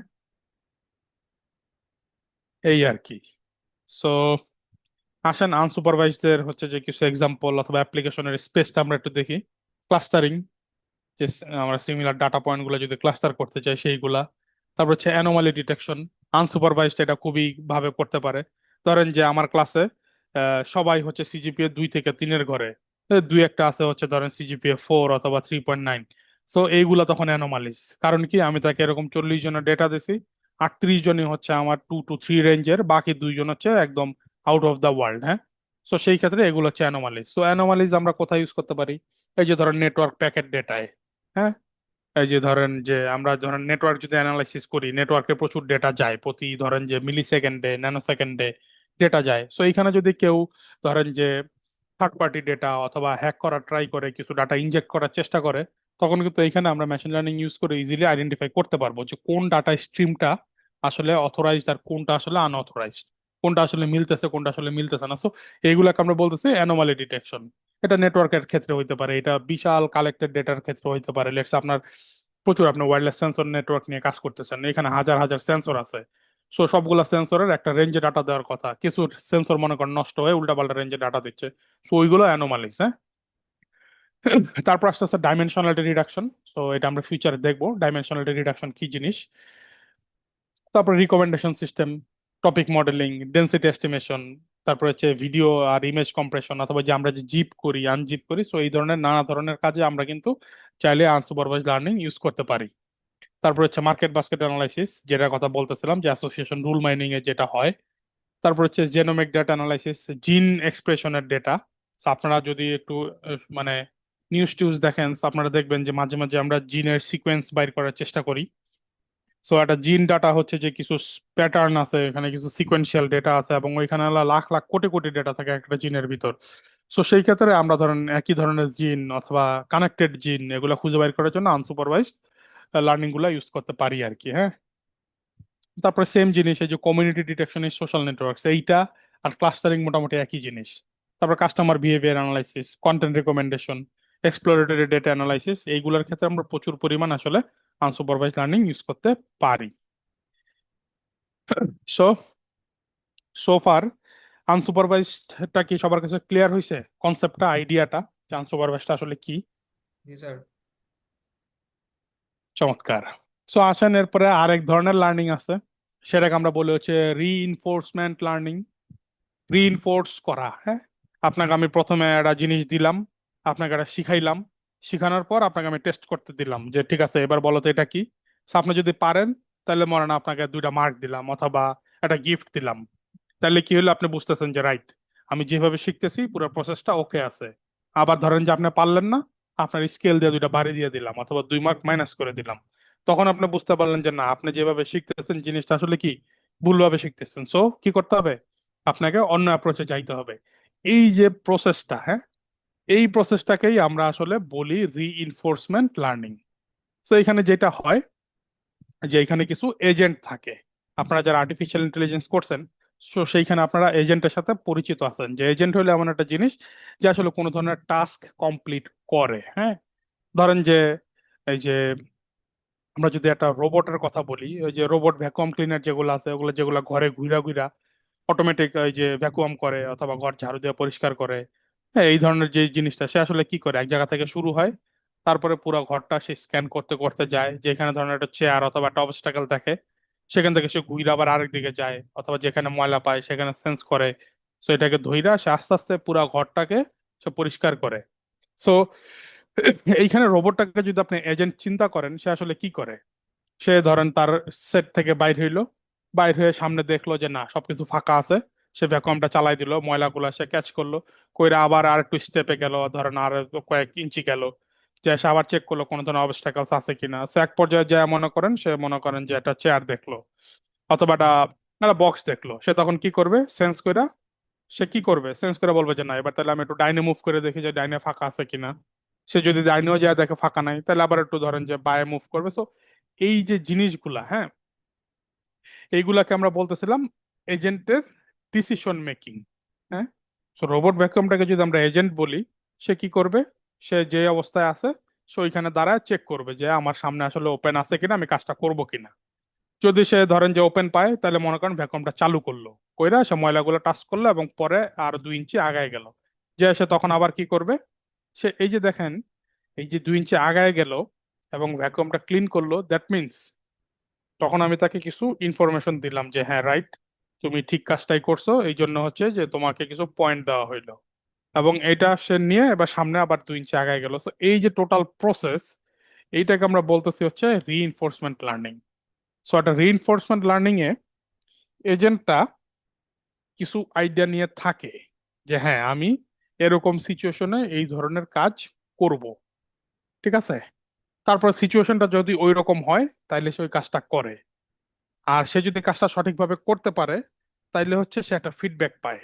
হ্যাঁ, ধরেন যে ভালোভাবে করছে তাহলে পজিটিভ ফিডব্যাক।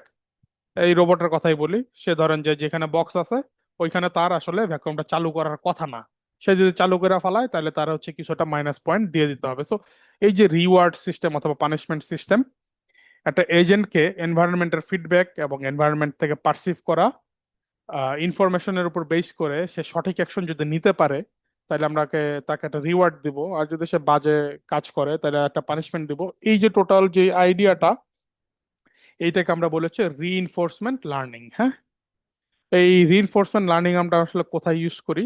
রিইনফোর্সমেন্ট লার্নিং আসলে হচ্ছে যে যেই প্রবলেমগুলো আমরা জেনেরিক, যেই ধরেন যে সুপারভাইজড অথবা আনসুপারভাইজড মডেল দিয়ে অ্যাচিভ করতে না পারি, সেইগুলা ক্ষেত্রে আমরা চেষ্টা করি যে রিইনফোর্সমেন্ট লার্নিং ইমপ্লিমেন্ট করে কিছু আনা যায় কিনা।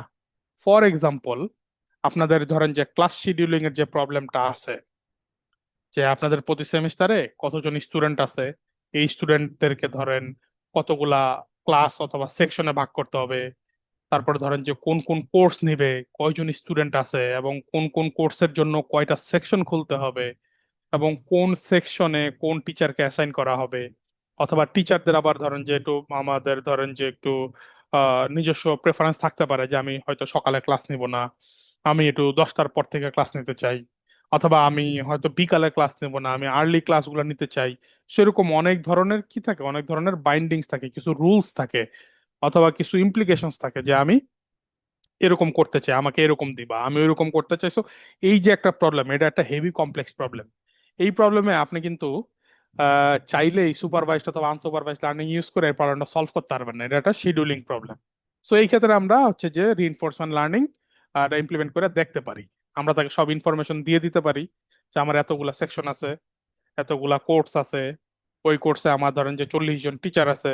সো 40 জন টিচারের নানা ধরনের প্রেফারেন্স আছে, কেউ 8টা থেকে 10টা নেবে না, কেউ 10টা থেকে 12টা ক্লাস নেবে না, অথবা কেউ হচ্ছে যে শুক্র শনিবার ক্লাস নেবেন না। সো এই ধরনের সব পলিসি আমরা দিয়ে দিব।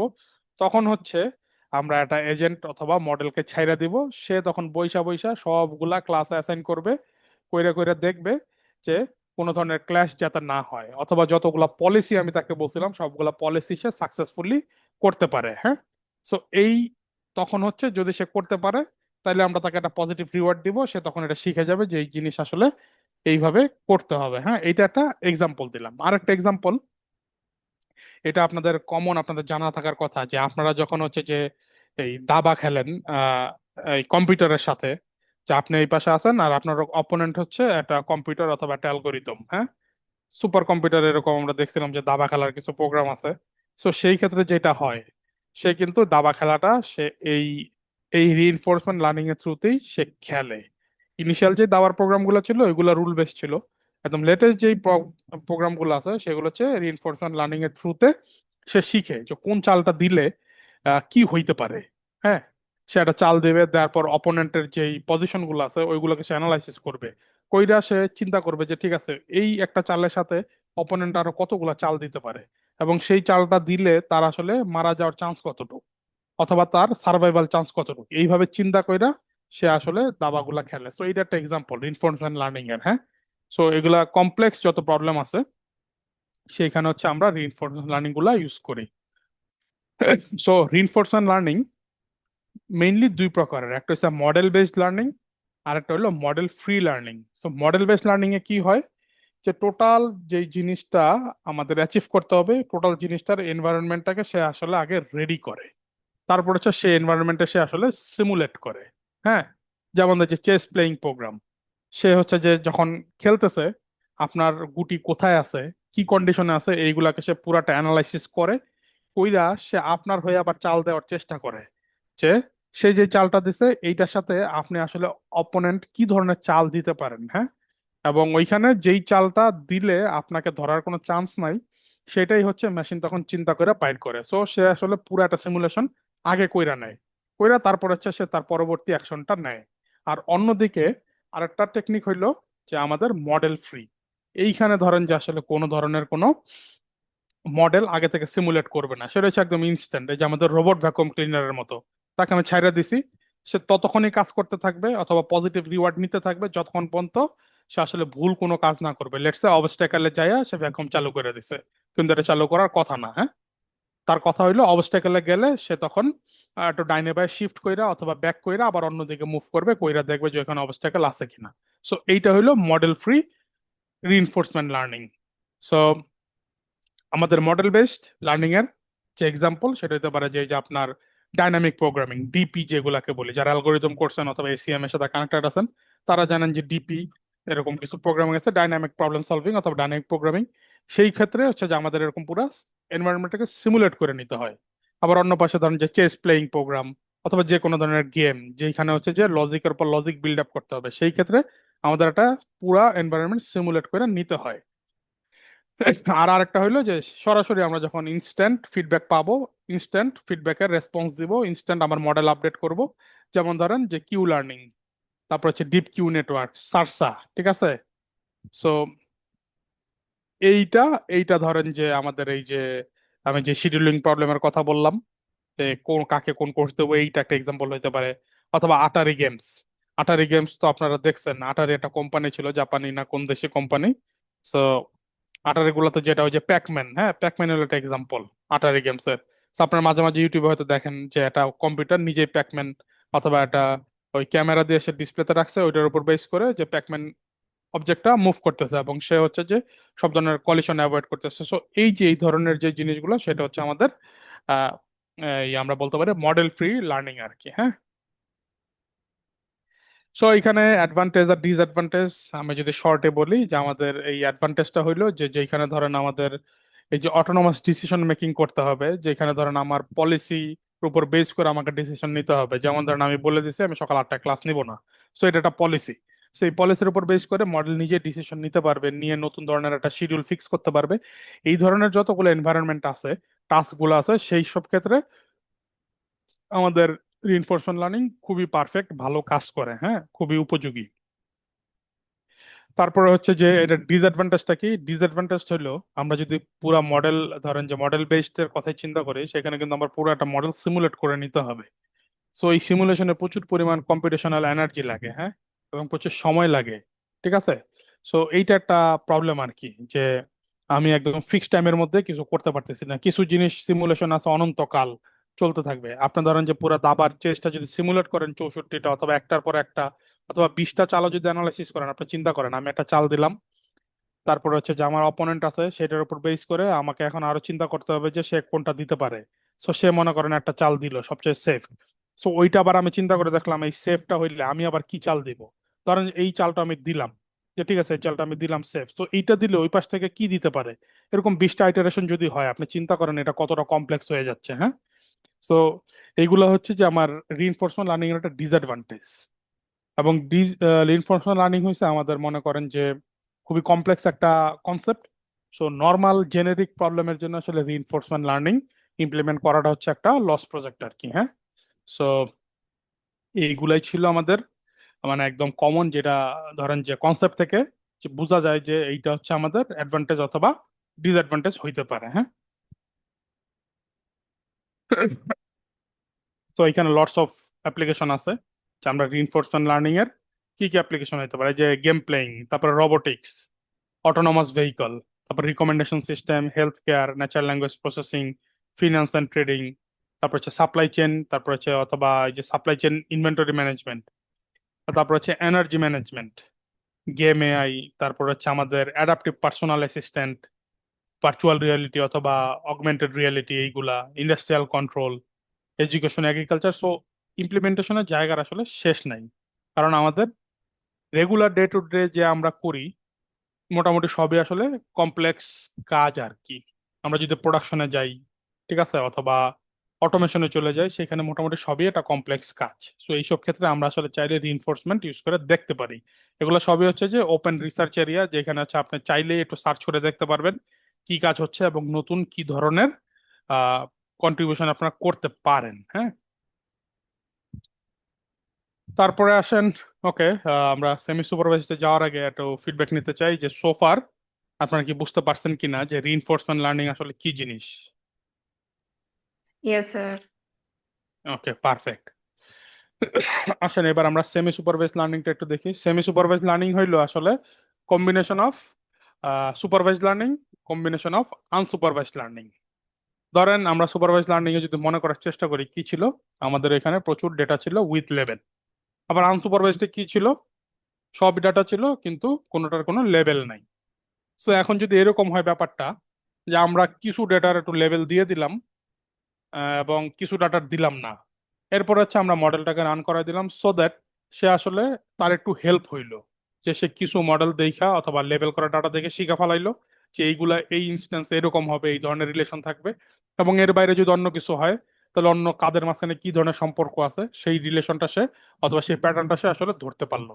সো এই ধরনের ইউজ কেসে আমরা হচ্ছে যে সেমি সুপারভাইজড লার্নিংটা ইউজ করি। সো আপনি যদি একটু এই ফিগারটার দিকে দেখেন, যে এখানে আমার ইনপুট ডেটায় 3 ধরনের এনিমেল দেওয়া আছে, এর মধ্যে আমি পার্শিয়ালি লেভেল করছি 2 ধরনের এনিমেল, তারপরে মডেলকে দিলাম। সো এখানে যদি 3 ধরনের জিনিসই থাকে, তাইলে এখন কি হইলো, পারফেক্টলি সে সবসময় অন্য যে আননোনটা আছে সেটাকে সে আইডেন্টিফাই করতে পারলো। হ্যাঁ, সো এইটার ইউজ কেসটা আপনি যদি একটু চিন্তা করেন এটা কোথায় হইতে পারে,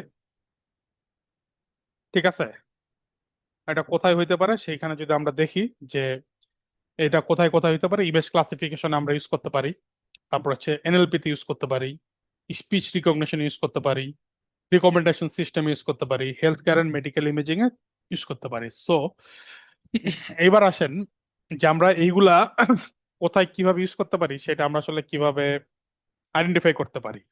ধরেন আমার কি কি টাইপের আনসুপারভাইজ লার্নিং আছে, সরি সেমি সুপারভাইজ লার্নিং আছে। একটা ধরেন যে graph based semi supervise learning. এই গ্রাফ বেসডে যেটা হয়, সে হচ্ছে যতগুলা আমার ডেটা পয়েন্ট পাইছে সবগুলাকেই সে আসলে গ্রাফে কনভার্ট করে ফেলছে, এবং প্রতিটা নোডের সাথে এজ দিয়ে সেটাকে কানেক্ট করে ফেলছে যে এই ধরনের রিলেশন আসলে থাকতে পারে। তারপরে যেটা হয় যে ঠিক আছে, যেইগুলা লেভেল ছিল সেইগুলাকে সে বুঝতে পারছে যে ঠিক আছে এগুলোতে এক্স্যাক্টলি এই লেভেল হবে, এবং সামহাউ সেটা প্যাটার্নের থ্রুতে আনলেভেল গুলাকেও কানেক্ট করতে পারে। তারপরে সে যেটা কি করবে, যে ঠিক আছে এইটা যেহেতু এই ধরেন যে এই ক্লাস্টারে পড়তেছে অথবা এই লেভেল ডেটাটার যেই প্রপার্টি আছে সেই প্রপার্টির সাথে এই আনলেভেল ডাটাগুলার প্রপার্টির মিল আছে, তখন সে কি করবে, ওই আমার যে লেভেল করা ডাটাটা ছিল সেইটাকে সে প্রপারেট করে বলবে যে ঠিক আছে এইগুলা তো দেখতে মোটামুটি হাতির মতো দেখা যাচ্ছে, ওকে ফাইন। সো এইখানে যত এই ধরনের ডেটা আছে সবগুলাকে সে তখন হাতি হিসাবে লেবেল করে দিল। তাইলে কি হয়ে গেল দেখেন, যে আমার মেশিন লার্নিং মডেলে ডেটা সেটটা কিন্তু একটু এনরিচ হয়ে গেল। যা কিছু আনলেবেল ডেটা ছিল সেইগুলা সাথে সে এই যে ক্লাস্টারিং করে অথবা সেইগুলার যেই ধরেন প্রপার্টি আছে এগুলার সিমিলারিটি চেক করে সে নোন ডেটার সাথে মিলায়ে নোন ডাটার লেভেলগুলো আমাকে আননোন ডেটায় সেট করে দিল। তাহলে কি হয়ে গেল, আমার ডেটার ভলিউম, লেভেল ডেটার ভলিউম বাইরে গেল। হ্যাঁ, সো এইটা যখন আমরা গ্রাফের থ্রুতে করব সেটাকে আমরা বলতেছিলাম graph based semi supervised learning. এবং সেম জিনিসটা যখন আমরা হচ্ছে যে আইটারেটিভলি ওই যে মিলায় মিলায় যে এইটা এটার সাথে কি কি মিল আছে দেখি ওইটা, তাইলে এইটার যে লেভেল আছে ওইটাতে দিয়ে দাও। আইটারেটিভলি ওয়ান বাই ওয়ান ফরেন যে লুপের মধ্যে যদি করি তাহলে সেটাকে আমরা বলতেছি লেভেল প্রপাগেশন। তারপরে হচ্ছে যে কো ট্রেনিং হলো আরেকটা মেথড, যে যতগুলা ডেটা আছে এই সবগুলা ডেটাকেই মনে করেন আমি হচ্ছে যে দুইটা ডিফারেন্ট মেশিন লার্নিং দিয়ে আমরা আসলে চেক করব, করে একটা মেশিন লার্নিং এর যে আউটপুট আছে সেটাকে অন্য মেশিন লার্নিং এর যে ডেটাগুলো আছে সেগুলার লেভেল ইনপুট হিসেবে ইউজ করব। সো এইভাবে করে ধরেন আমি কিছু বলছি যে ঠিক আছে আমি এই ডাটাগুলা বলছি এই লেভেলের, আপনি আবার অন্য কিছু ডাটা নিয়ে বলছেন এগুলো এই লেভেলের।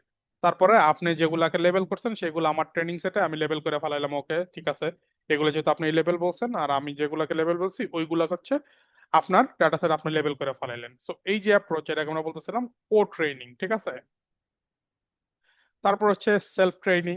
সেলফ ট্রেনিং এ যেটা হয় যে আমার যে লেভেল ডাটাগুলা ছিল সেগুলা দিয়ে আমি হচ্ছে যে ট্রেনিং করাইলাম, করায়ে যেগুলো আনলেভেল ছিল সেগুলাকে প্রেডিকশন করলাম, করে রেজাল্ট যেটা পাইলাম সেটাকে হচ্ছে আবার বললাম যে ঠিক আছে যেহেতু আনলেভেলড এটাকে আমি এই প্রেডিকশন দিলাম, তাহলে হচ্ছে যে তুমি এটাকে এই লেভেল করে ফেলাও, কইরে এটাকে আমি হচ্ছে ধরেন লেভেল ডাটায় কনভার্ট করে ফেললাম। সো এইটাকে আমরা বলতেছিলাম self training. So self training এর ঝামেলা আছে, সেলফ ট্রেনিং এ যদি ধরেন লেভেল ডাটা কম হয় তখন হচ্ছে যে উল্টাপাল্টা নতুন লেভেল প্রেডিকশনের চান্স থাকে, এবং এরকম উল্টাপাল্টা লেভেল যদি বেশি হয়ে যায় তাহলে পুরো মডেলটাই তখন সাফার করবে, ওই মডেল থেকে আপনি আউটপুট পাবেন খুব খারাপ আর কি।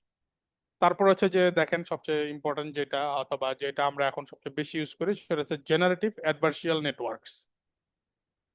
এটা হচ্ছে একটা ডিপ লার্নিং অ্যালগোরিদম যে আসলে ওই যে লেভেল ডাটাগুলাকে অ্যানালাইসিস করে সে আনলেভেল ডেটা ক্রিয়েট করে। সো এই জেনারেটিভ অ্যাডভার্সিয়াল নেটওয়ার্কটা সো ফার এতদিন ইউজ করা হয়তো সিনথেটিক ডেটা জেনারেট করার জন্য।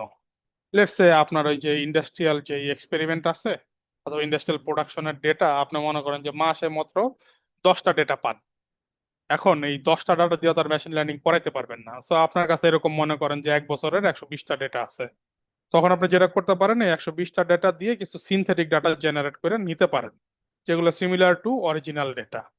সো এই যে পদ্ধতি এটাকে আমরা বলতেছিলাম সিনথেটিক ডেটা জেনারেশন। সো এই সিনথেটিক ডেটা জেনারেশনে আমাদের সেমি সুপারভাইজ লার্নিংটা খুব কাজ করে, ভালো কাজ করে। সো এইটা আমরা ডিপ লার্নিং একটা অ্যালগোরিদম আছে সেটাকে আমরা বলি জ্ঞান, জেনারেটিভ অ্যাডভার্সাল নেটওয়ার্ক। সে হচ্ছে লেভেল ডাটাগুলোকে দেখা কিছু আনলেভেল ডেটা আছে ওইগুলাকে সে লেভেল করা ট্রাই করে অথবা লেভেল ডাটার উপর বেস করে সে নতুন নতুন ডেটা জেনারেট করে। এটার নাম হচ্ছে জেনারেটিভ অ্যাডভার্সাল নেটওয়ার্কস। এই জিনিসটা এখন ইমেজ প্রসেসিং এও ইউজ করা হয়। ধরেন যে এই যে আপনারা যদি মানে রিসেন্টলি দেখে থাকেন যে এআই ফিচার, এআই, ধরেন যে এআই ইরেজার, যে আপনার ছবি থেকে সে অবজেক্ট যে ইরেজ করে, স্যামসাং অথবা গুগল পিক্সেল অথবা সোজা কথায় গুগলের যে এআই ইরেজার আছে, আনওয়ান্টেড অবজেক্ট গুলোকে সে কি করে, ধরেন রাস্তার উপর একটা ক্যান পড়ে আছে আপনি এটাকে সার্কেল করে দিচ্ছেন অথবা দাগ দিয়ে দিচ্ছেন, সে এটাকে মুভ করতেছে, মুভ করে আপনার ওই যে পিছনে কি ছিল সেটাকে জেনারেট করে ফিল করে নিয়ে আসতেছে। সো এইটা ইমেজ প্রসেসিং এ জেনারেল অ্যাডভার্সিয়াল নেটওয়ার্কের একটা এক্সাম্পল। সে হচ্ছে তখন এই এই অবজেক্টটার এই জায়গাটুকুকে আশেপাশে যত ডেটা আছে ওইগুলোর উপর বেস কইরা সে ফিল আপ করার চেষ্টা করে, হ্যাঁ, তো আশেপাশে কি ধরনের প্রপার্টি ছিল। So, এই যে এটা কিন্তু হচ্ছে যে জেনারেটিভ। তারপরে ধরেন যে চ্যাট জিপিটি আমরা যে ইউজ করতেছি, ঠিক আছে, ওইটাও কিন্তু জেনারেটিভ ওয়েতেই কাজ করে, তার কাছে huge level data training data আছে, তারপরে সে বেসড অন দোজ ডেটা সে কিন্তু নতুন কিছু জেনারেট করে আর কি, ঠিক আছে। So that is also an example যে আমরা আসলে যে নতুন ডাটা জেনারেশন করতে পারতেছি আর কি। হ্যাঁ, সেইটা একটা এক্সাম্পল হলো আপনার সেমি সুপারভাইজড লার্নিং এর আর কি। সো এটার সুবিধা অসুবিধা কি হইতে পারে, সো আমরা তখন যে ডিসকাশনটা করলাম এখান থেকে আমরা প্রথম যেই সুবিধাটা হইতে পারে যে আমাদের যেই জেনারেলাইজেশন অ্যাবিলিটি, মানে ধরেন যে আমার নতুন ডেটায় কি ধরনের আউটপুট অ্যাকুরেসি আসতেছে এটাকে আমরা জেনারেলাইজেবিলিটি বলি আর কি যে কোনো মডেলের। যে যাকে যে ট্রেন করাইছি তা তো আছেই, কিন্তু আমি যদি তাকে আননোন ডেটা দেই নতুন ডাটায় সে কি ধরনের আউটপুট, তার কি ধরনের পারফরমেন্স, এটাকে আমরা বলছি জেনারেলাইজেবিলিটি। সো সেমি সুপারভাইজড জেনারেলাইজেবিলিটি মোটামুটি সুপারভাইজ লার্নিং এর থেকে একটু বেটার, হ্যাঁ। কারণ হইছে সে হচ্ছে যে যেরকম লেভেল আনলেভেল ডেটা নেয় এবং সে চাইলে আপনি হচ্ছে যে লেভেল ডাটার উপর বেস করে আনলেভেল ডেটাগুলোকে লেভেল করে নিতে পারেন এবং আবার ট্রেনিং করাইতে পারেন। সো এই ধরনের অ্যাডভান্টেজ এগুলোর উপর বেস করে যে আমাদের এই সেমি সুপারভাইজ লার্নিং কিছুটা একটু বেটার পারফর্ম করে, সব ক্ষেত্রে না বাট এইটা হচ্ছে একটা জেনেরিক আর কি যে সে আসলে বেটার পারফর্ম করে। তারপর হচ্ছে আপনার সেমি সুপারভাইজের ডিসঅ্যাডভান্টেজটা কি। প্রথম ডিসঅ্যাডভান্টেজ হয়েছে এটা আসলে একটু কমপ্লেক্স, কারণ এখানে আপনাকে ওই একবার লেভেল ডাটা ট্রেন করাইতে হবে, করায় আবার আনলেভেল ডাটা গুলাকে লেভেল করাইতে হবে, তারপর আবার ট্রেনিং চালাইতে হবে। সো এই ধরনের কিছুটা কমপ্লেক্স কাজ আছে আর কি। এবং আনলেবেল ডেটা যদি আসলে রংলি লেবেল করা হয় সেটা খুব বাজে ইম্প্যাক্ট ফেলবে। হ্যাঁ, এটাও একটা ডিসঅ্যাডভান্টেজ এই সেমি সুপারভাইজড লার্নিং এর। তারপরে দেখেন আমাদের অ্যাপ্লিকেশন ওগুলো অলরেডি আমি ডিসকাস করে ফেলছি, সো এখন আপনি হয়তো রিলেট করতে পারতেছেন যে ঠিক কোথায় আসলে সেমি সুপারভাইজডটা আমরা ইউজ করতে পারি আর কি। হ্যাঁ, সো ইনিশিয়াল আমার যতটুকু ধরেন আইডিয়া দেওয়ার দরকার ছিল কি কি টাইপের মেশিন লার্নিং মডেল আছে সেটা মোটামুটি শেষ। তো আপনাদের কারো যদি কোনো কোশ্চেন থাকে এখন আমরা আসলে কোশ্চেন নিতে পারি, যে এই যে থিওরিটিক্যাল যেগুলো দেখলাম এটার উপর যদি কোনো কোশ্চেন থাকে আর কি। হ্যাঁ, স্যার ওই সেলফ লার্নিং, সেলফ ট্রেনিংটা কি আরেকবার একটু ব্রিফলি বলা যাবে? সেলফ ট্রেনিংটা হইলো ধরেন এই যে আমি যখন দুই ধরনের ডেটাই নেব, লেবেল ডাটা এবং আনলেবেল ডেটা। ধরেন যে আমি প্রথমবার পাঠাইছি যে আমার কাছে এতগুলো এক্স আছে এবং এতগুলো এক্স এর জন্য ওয়াই, অথবা আউটপুট হচ্ছে এরকম, X1 এর জন্য Y1, X2 এর জন্য Y2, এরকম যখন হবে। হ্যাঁ, তো তখন যেটা হয় যে প্রথমে আমি আমার এই নোন ডাটাগুলোতে একটা মডেল ট্রেন করায় ফেললাম। সে তখন শিখে গেল কি ধরনের প্যাটার্ন আছে। হ্যাঁ, তারপর আমি যেটা করলাম, যতগুলো আননোন ডেটা ছিল সবগুলাকে এই মডেলে প্রেডিকশন করাইলাম, করায় বললাম এইগুলা লেভেলগুলো তুমি আমাকে ফেরত দাও।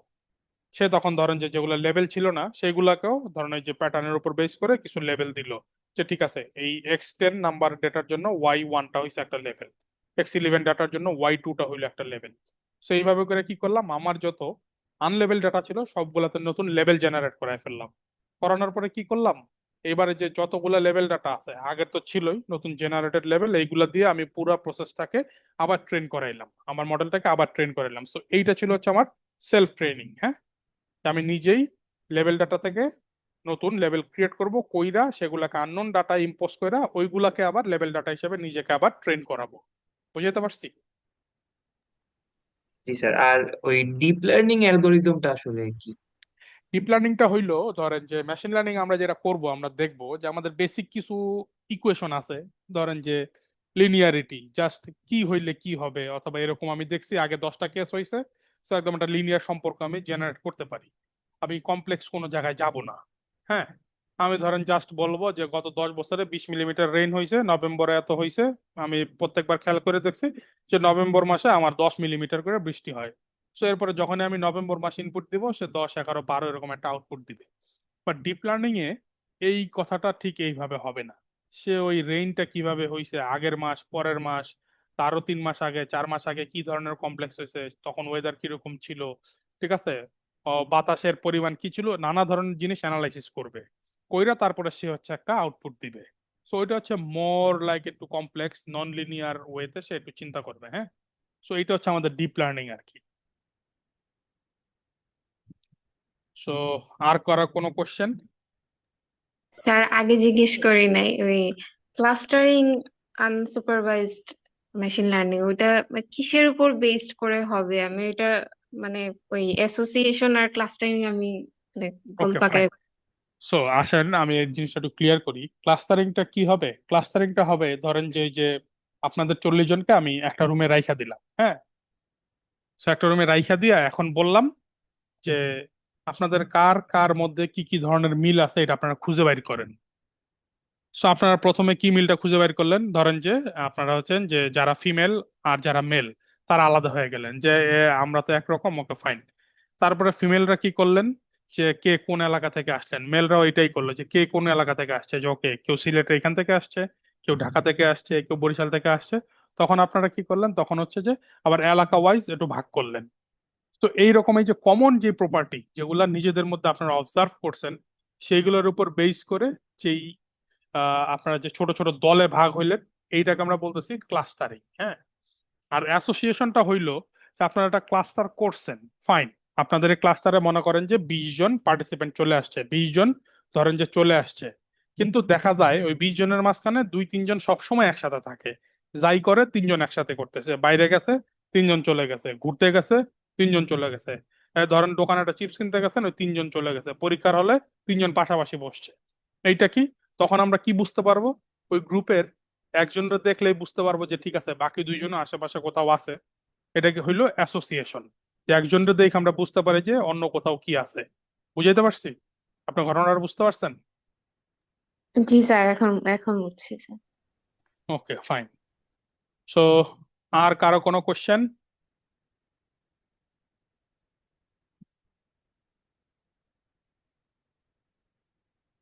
আর স্যার কারো ওই যে কোনো কোশ্চেন নাই সেমি নাকি? সুপারভাইজড লার্নিং এর সেমি হ্যাঁ ম্যাডাম, সুপারভাইজড শুনতেছি লার্নিং না। এর স্যার ওই যে আর একটু স্যার একটু ক্লিয়ার করে শুনতেছেন বলবেন? হ্যাঁ বলেন। স্যার যেটা জ্ঞান ছিল এটা জ্ঞান যদি স্যার যেটা একটু বলতেন। জেনারেটিভ অ্যাডভার্সারিয়াল জি স্যার। নেটওয়ার্কস।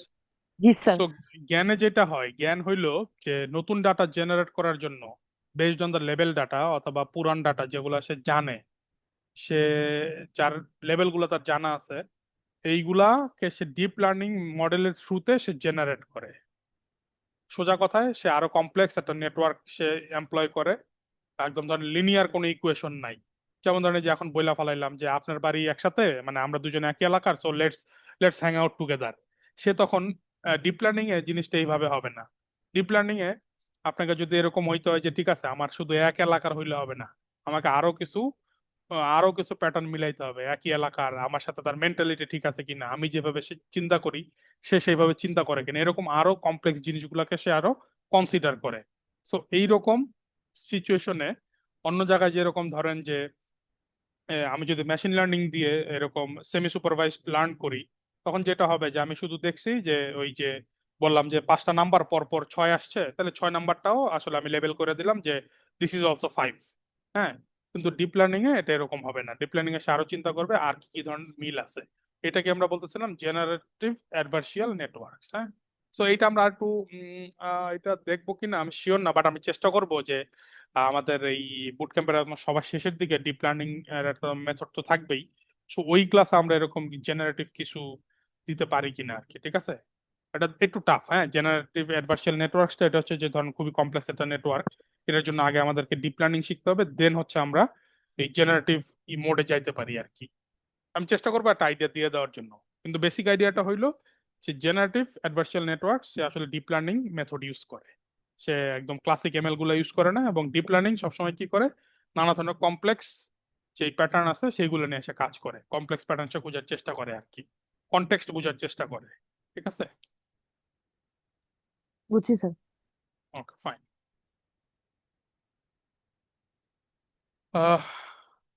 তারপরে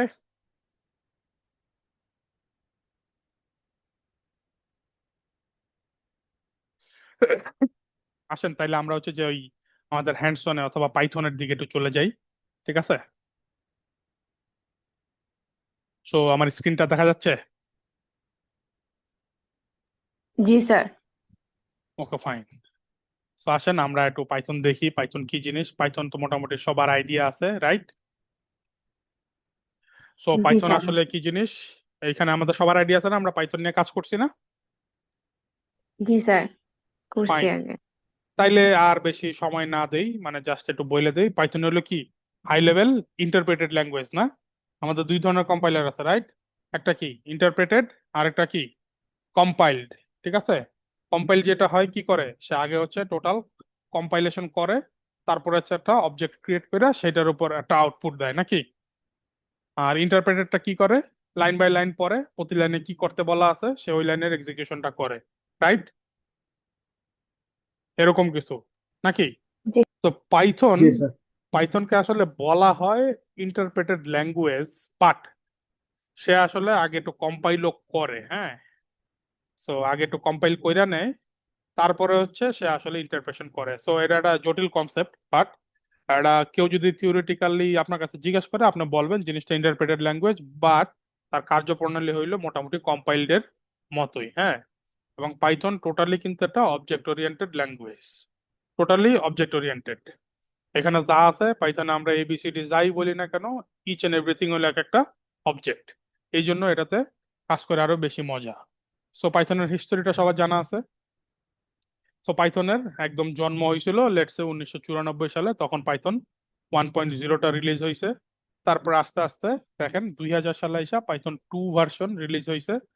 তারপরে 2008-এ আইসা পাইথন 3। তারপরে হচ্ছে যে 2010-এ পাইথন 2 এর যে লাস্ট ভার্সন ছিল 2.7, ঠিক আছে, এইটাকে লাস্ট রিলিজ দেওয়া হয়েছে। আপনারা যারা লিনাক্স ইউজ করেন, এখানে যদি কোনো লিনাক্স ইউজার থাকে, তো আপনারা দেখবেন পাইথনের কমান্ড রান করতে গেলে সামটাইমস পাইথন 3 তারপরে কমান্ডটা লিখতে হয়, অথবা শুধু পাইথন লিখলে পাইথন 2 ভার্সন গুলা সে রান করে। সো যে কোনো লিনাক্স মেশিনে এখন মোটামুটি দুইটা ইনস্টলেশন আসে আর কি, পাইথন 2 এর, পাইথন 3 এর। হ্যাঁ, সো ওই পাইথন 2 এর লাস্ট ভার্সনটা আসলে 2010 সালে।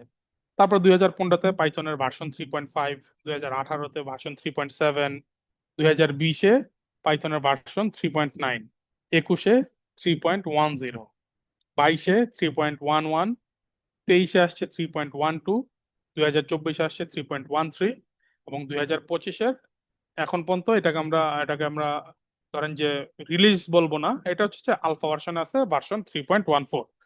সো এই হিসাবে আমাদের এখন পাইথনের লেটেস্ট ভার্সন হয়েছে পাইথন 3.13। সো আমরা যে মেশিন লার্নিং মডেলগুলো নিয়ে কাজ করব, যে লাইব্রেরিগুলো ইউজ করব, আমার হচ্ছে সবার কাছে রিকমেন্ডেশন হয়েছে আমরা পাইথন 3.10 অথবা 3.12, হ্যাঁ, 10 অথবা 12 এটা ইউজ করবো আর কি, 3.10 অথবা 3.12, ঠিক আছে।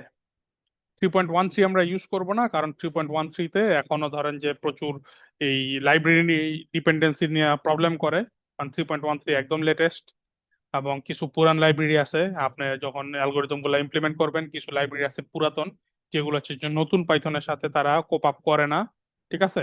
সো আমরা সাজেস্ট করব, মানে আমার রিকমেন্ডেশন হচ্ছে পাইথন 3.10 এবং 3.12, আমি দুইটাই ইউজ করব। মোস্ট অফ দ্য টাইম হচ্ছে পাইথন 3.10 ইউজ করবো আর কি। হ্যাঁ, সো পাইথনের এই যে কি ফিচার্স, এগুলো আমরা না যাই, এগুলো আমরা সবাই জানি, যে সিম্পল এবং রিডেবল, এটা একটা হাই লেভেল ল্যাঙ্গুয়েজ, এটা ইন্টারপ্রিটেড ল্যাঙ্গুয়েজ, এবং ক্রস প্ল্যাটফর্ম। পাইথনের কোড সব প্ল্যাটফর্মের জন্য সেম, আপনি একবার পাইথনে লিখলে এটা ম্যাকেও রান করবে, লিনাক্সও রান করবে, এবং সেটা হচ্ছে ধরেন আপনার উইন্ডোজও রান করবে, আনলেস অর আনটিল আপনি একদম ধরেন যে একদম আপনার ওএস স্পেসিফিক যে ফিচার আছে সেগুলো ইউজ না করেন। লেটস সে আপনি হচ্ছে যে সিস্টেম মনিটর বানাইবেন, যে কতটুকু র্যাম ইউজ করা হয়েছে, অথবা কতটুক মেমোরি ফ্রি আছে, এইগুলার জন্য হচ্ছে যে আপনার হচ্ছে যে ওএস স্পেসিফিক কিছু হুক ইউজ করতে হয়, অথবা ওএস স্পেসিফিক কিছু জিনিসপত্র ইউজ করা হয়, যেটা ধরেন উইন্ডোজেরটা লিনাক্সে চলবে না, ম্যাকে চলবে না, ম্যাকেরটা আবার উইন্ডোজ লিনাক্সে চলবে না, ওইটা হচ্ছে একদম ওএস স্পেসিফিক। এইগুলা বাদে যত ধরনের জিনিসপত্র আছে ওইগুলার জন্য কোনো ধরনের কোনো প্ল্যাটফর্ম ইন্ডিপেন্ডেন্সি, মানে ডিপেন্ডেন্সি নাই, একদম টোটালি প্ল্যাটফর্ম ইন্ডিপেন্ডেন্ট, ঠিক আছে। তারপরে পাইথনের আরেকটা বড় সুবিধা হলো কি, আপনি যাই করতে চান না কেন, দেখবেন একটু খুঁজলে দেখবেন কেউ না কেউ এটা কইরা রাইখা দিছে, এবং এগুলোকে আমরা বলতেছিলাম পাইথনের লাইব্রেরি, অথবা থার্ড পার্টি লাইব্রেরি, অথবা প্যাকেজ, ঠিক আছে। আর সেকেন্ডলি হয়েছে যে পাইথনের যে কমিউনিটিটা আছে, এটা বিশাল বড় কমিউনিটি। আপনি পাইথন রিলেটেড একটা প্রবলেমে পড়ছেন, কোথাও না কোথাও আপনার একটা সলিউশন পাবেন। আপনি সলিউশন পাবেন না এরকম কোনো সিচুয়েশন আসলে নাই আর কি। হ্যাঁ,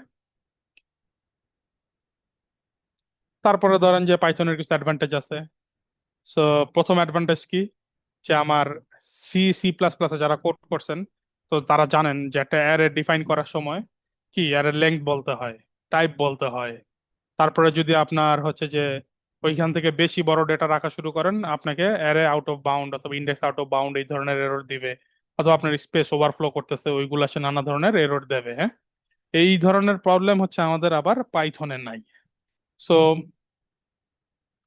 ধরেন যে আপনার নিশ্চিন্ত মনে আপনি যদি কুইক প্রোটোটাইপিং করতে চান, আরামে কোড করতে চান, সো পাইথনের কোনো বিকল্প নাই।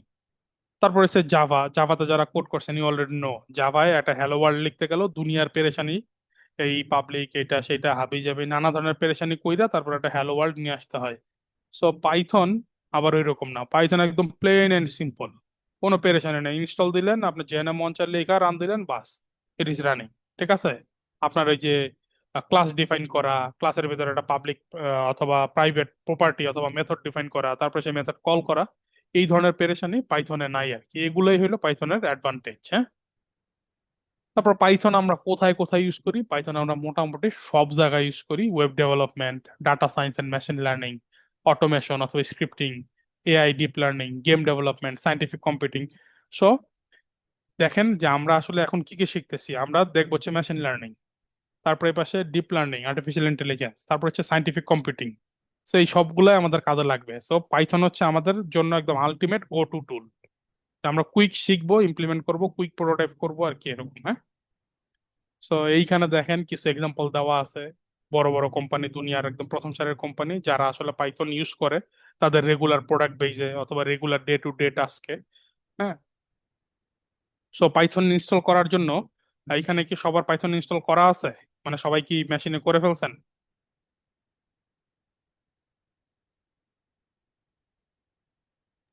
জি স্যার। তো একজন বলছেন, বাকি সবার কি মানে ইনস্টল করা আছে তো পাইথন? জি স্যার, জি আছে স্যার, করেন। সবার করা নেই। আচ্ছা, যাদের করা নাই, যে এখানে এই যে লিঙ্ক, ডাউনলোড লিঙ্কটা দেওয়া আছে 3.10, আপনি 3.10টা ইনস্টল করবেন। আমি আজকে ক্লাস শেষ হলে এই স্লাইডগুলো শেয়ার করে দিব, এখানে আপনি লিঙ্কগুলো পাবেন। সো পাইথন দেখেন আমরা দুই ভাবে ইনস্টল করতে পারি। মানে এটা হচ্ছে একদম ধরেন যে ডিফ্যাক্টো অবস্থায়, মানে অথবা কারেন্ট যে টাইম আছে আমরা সেইখানে দুই ভাবে আমরা পাইথন ইউজ করি। আইদার পাইথনটা আমরা ডাইরেক্ট ইনস্টল করব, কইরা রিলেভেন্ট যতগুলো এনভায়রনমেন্ট অথবা টুল মূল আছে এইগুলো হচ্ছে আমরা নিজেরা নিজেদের পিসিতে সেট আপ করে নেব। আর আরেকটা ইজি ওয়ে হইলো যে আমি শুধুমাত্র ধরেন এই যে প্রোটোটাইপিং করি, মেশিন লার্নিং, ডিপ লার্নিং এগুলো নিয়ে কাজ করি। সো আমার ওই নানা ধরনের টুল অথবা নানা ধরনের লাইব্রেরি এগুলা সম্পর্কে আমার জানা কম আছে, আমি জানি না কোনটা ইনস্টল করতে হবে। সো সেই ক্ষেত্রে অ্যানাকোন্ডা নামের একটা বান্ডেল আছে। সে হচ্ছে যত ধরনের প্যাকেজ লাগে মোটামুটি সাইন্টিফিক কম্পিউটিং এর জন্য, মেশিন লার্নিং, ডিপ লার্নিং এর জন্য মোটামুটি যা যা লাগে, ওই কমন যত প্যাকেজ আছে ওগুলাকে সব এক জায়গায় কইরা একটা সেট আপ রেডি করছে। সো এইটাকে আমরা বলতেছি অ্যানাকোন্ডা। অ্যানাকোন্ডা একটা ধরেন যে সফটওয়্যার। সো আপনি যে অ্যানাকোন্ডা থেকে যায় এইখানে ভার্সনটা ডাউনলোড করে ইনস্টল করতে পারবেন। সো এটা একদম রেডিমেড একটা এনভায়রনমেন্ট চলে আসলো, যে আপনি যাই মোটামুটি টাক দিতেছেন মোটামুটি সবই পাচ্ছেন। সো এইটা হলো anaconda install. So anaconda install করতে হলে এখন বোধহয় 3.13 দিয়ে পাওয়া যায়, আপনারা 3.12টা নামাবেন, ওইটা ইনস্টল করবেন। হ্যাঁ,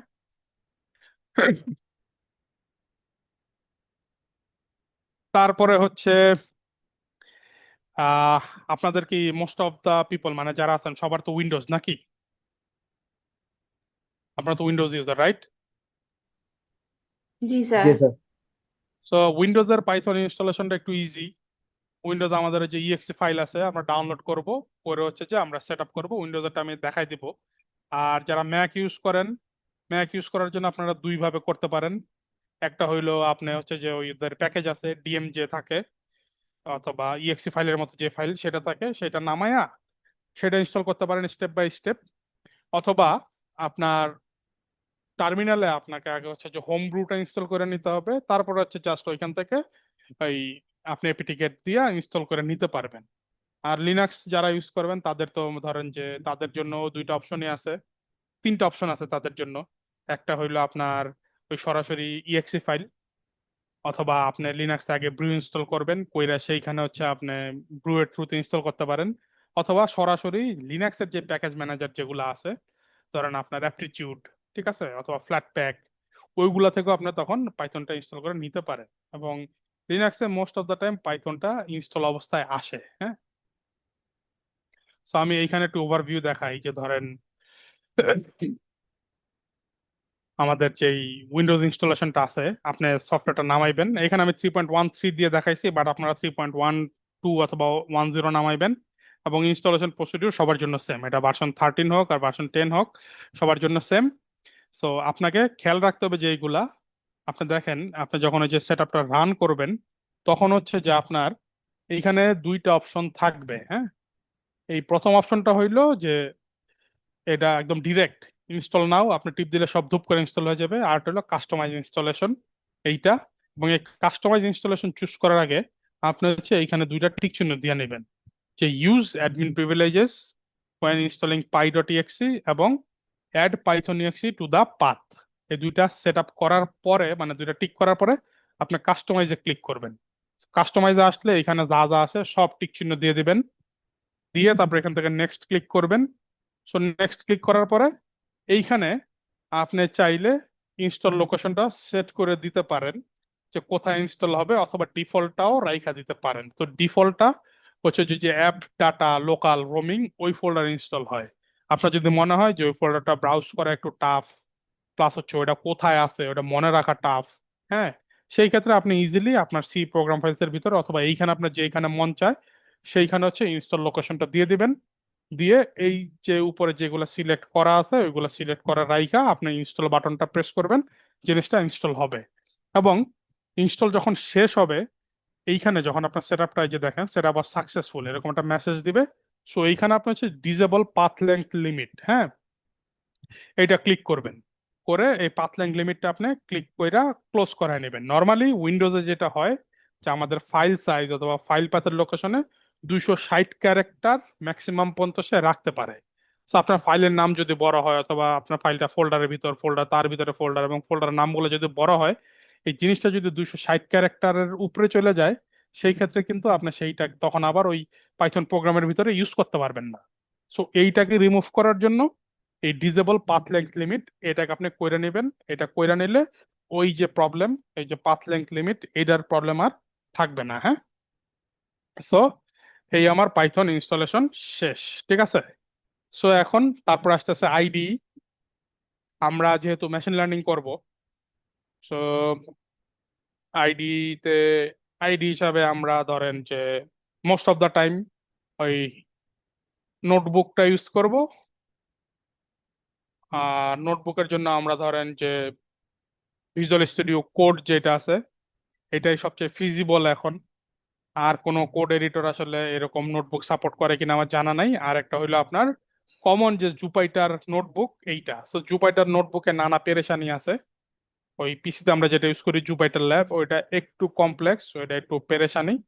হ্যাঁ, ওইটা নানা সময় নানা ধরনের ট্রাবল দেয়। তো আমরা চেষ্টা করব অ্যাভয়েড করার জন্য ওইটা। আমরা মোস্ট অফ দ্য টাইম চেষ্টা করবো হচ্ছে যে আমাদের যেই এই যে ভিজুয়াল স্টুডিও কোড ভিএস কোডটা আছে এইটা ইউজ করার জন্য। হ্যাঁ, সো এইটাতে আমরা জুপাইটার এনভায়রনমেন্ট এনভায়রনমেন্ট সেট আপ করে নেব। নিয়ে ওইখানে হচ্ছে যে আমরা কাজ করব। আমি এগুলো নিয়ে আর একটু ডিটেল বলবো। সো একটু পরে আমি যখন দেখাবো এগুলো তখন আমি একটু ডিটেল ডিসকাস করবো আর কি। সো এখানে দেখেন যে পাইথন আমরা দুই ভাবে লিখতে পারি। একটা হলো সরাসরি স্ক্রিপ্টিং ল্যাঙ্গুয়েজের মতো, আর একটা হলো ওই যে বললাম যে সাইন্টিফিক মোড, যেখানে হচ্ছে যে কোডগুলো আমরা ব্লকে ব্লকে অথবা চাঙ্কে চাঙ্কে রান করাই। যে একটা কোড একটা ব্লকে লিখছি, এই কোডটা রান করায়, এই চাঙ্কটা রান করে, আবার পরের চাঙ্কে যায়, আবার বাকিটুকু রান করি। সো ওইটাকে আমরা বলতেছিলাম সাইন্টিফিক মোড অথবা নোটবুক মোড। সো এই যে এখানে যতগুলা এডিটর দেখতেছেন, এই সবগুলা দিয়াই আপনি হচ্ছে স্ক্রিপ্টিং করতে পারবেন। হ্যাঁ, কিন্তু শুধুমাত্র জুপাইটার আর হচ্ছে আমাদের এই যে ভিজুয়াল স্টুডিও কোড, এরা হচ্ছে আপনাকে নোটবুক এনভায়রনমেন্ট দিবে। এবং পাইচার্মের যে প্রফেশনাল এডিশন আছে শুধুমাত্র সেটাতে আপনি হচ্ছে নোটবুকটা রান করাইতে পারবেন। কিন্তু ওই ফ্রিতে যেটা আমরা পাই, যেটাকে আমরা বলেছি কমিউনিটি এডিশন, ওইখানে নোটবুক অথবা সায়েন্টিফিক মোডে কোড রান করার কোনো অপশনই নাই। তো সেই ক্ষেত্রে আমাদের জন্য সবচেয়ে ভালো অপশন দুইটা বাদ থাকে, মানে সবচেয়ে মানে দুইটা অপশনই বাদ থাকে। একটা হইলো এই ভিজুয়াল স্টুডিও কোড ইউজ করা, আরটা হলো জুপাইটার ইউজ করা। সো জুপাইটারের প্রবলেম আমি অলরেডি বলছি, এটা নানা ধরনের প্রবলেম করে। এটা নানা ধরনের ওই যে রিসোর্স নিয়ে সমস্যা আছে। আপনি বড় কিছু রান দিলে সে মাঝে মাঝে নিজেই অটো ধরেন শাটডাউন হয়ে যাবে, অথবা তার ওই যে কার্নেলের কানেকশন ছাইড়া দিবে, এরকম হয় আমি দেখছি আর কি। সো এই জন্য আমার সাজেশন হচ্ছে আমরা আসলে এই যে এই ভিজুয়াল স্টুডিও কোডটাই ইউজ করব আর কি, ঠিক আছে। সো এখন এখন যদি আমি আপনাদেরকে দেখাই যে ভিজুয়াল স্টুডিও কোডটা ওপেন করে, স্ক্রিন তো দেখতেছেন, রাইট?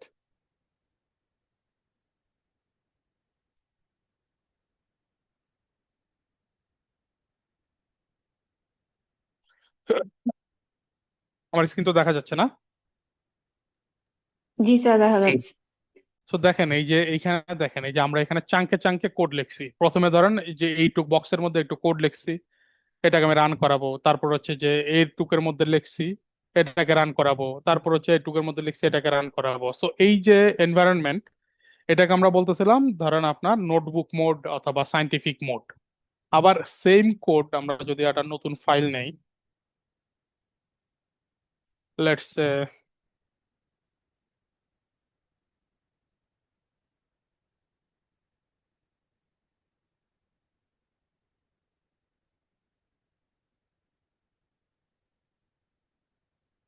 তো এইখানে যে এইভাবে যদি আমরা কোড করি সেটাকে আমরা বলতেছিলাম স্ক্রিপ্টিং মোড। হ্যাঁ, সো এই স্ক্রিপ্টিং মোডের এক্সটেনশন হবে হচ্ছে ধরেন যে dot PY, test dot PY, হ্যাঁ।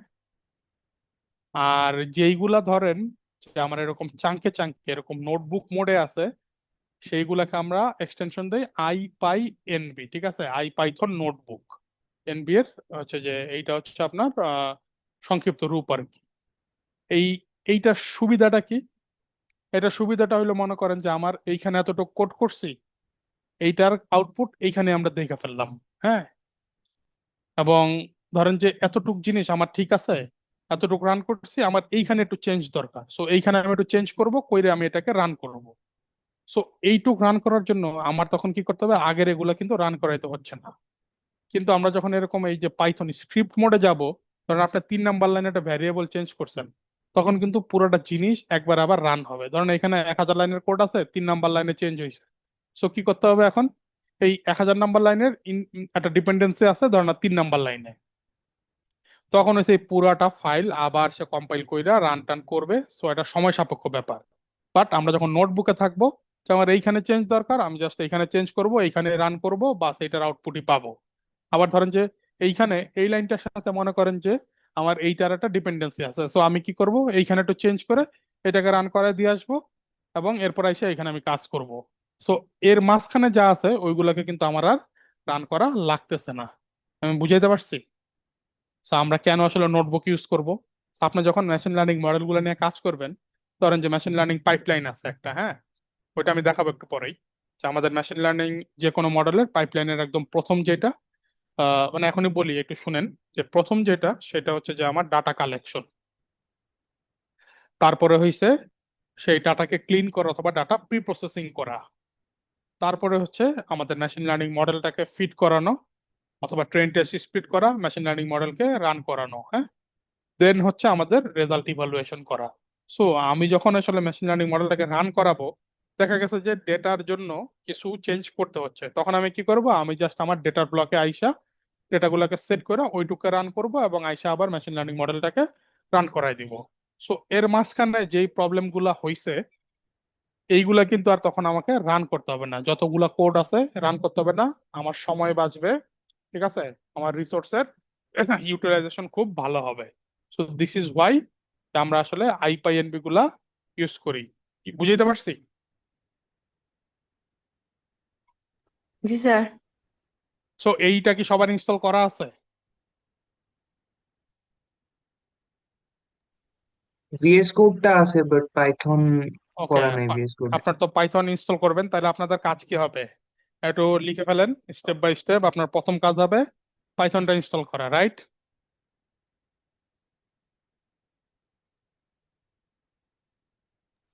জি।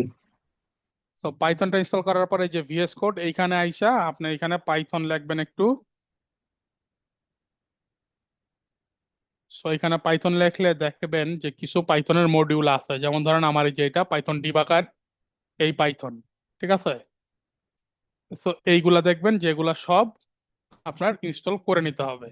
আপনি জাস্ট এই পাইথন মডিউলটা ইনস্টল করবেন, করলে পাইথনের যে সাপোর্ট যেটা লাগবে আপনার, এই যে কি যেন বলে, এই ভিএস কোডের জন্য, সেটা আপনি পেয়ে যাবেন, ঠিক আছে। তারপর হইছে জুপাইটার লিখে সার্চ দেবেন। সো এই যে দেখবেন এটা মাইক্রোসফট থেকে আসছে। সো এই জুপাইটারটা আপনি ইনস্টল করবেন, করলে রিলেভেন্ট বাকি সবগুলা ইনস্টল হয়ে যাবে। আমি কি বুঝাইতে পারছি? জি স্যার। জি। ওকে, ফাইন। এরপর আসেন ইম্পর্টেন্ট কিছু একটা কনসেপ্ট নিয়ে আলোচনা করি, সেটাকে আমরা বলতেছিলাম যে ধরেন আপনার ভার্চুয়াল এনভায়রনমেন্ট, হ্যাঁ। আপনার let's say,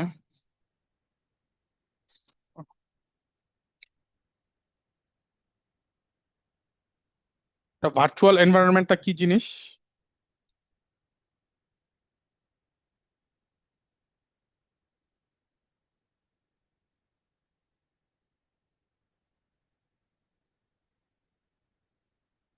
ভার্চুয়াল এনভায়রনমেন্টটা কি হইতে পারে? ধরেন যে এই যে এরকম একটা বক্স, এইখানে এটা যদি আপনার কম্পিউটার হয়, হ্যাঁ, এখানে আপনি পাইথন 3.10টা ইনস্টল দিলেন, রাইট? এখন এখানে নানা ধরনের প্যাকেজ আছে।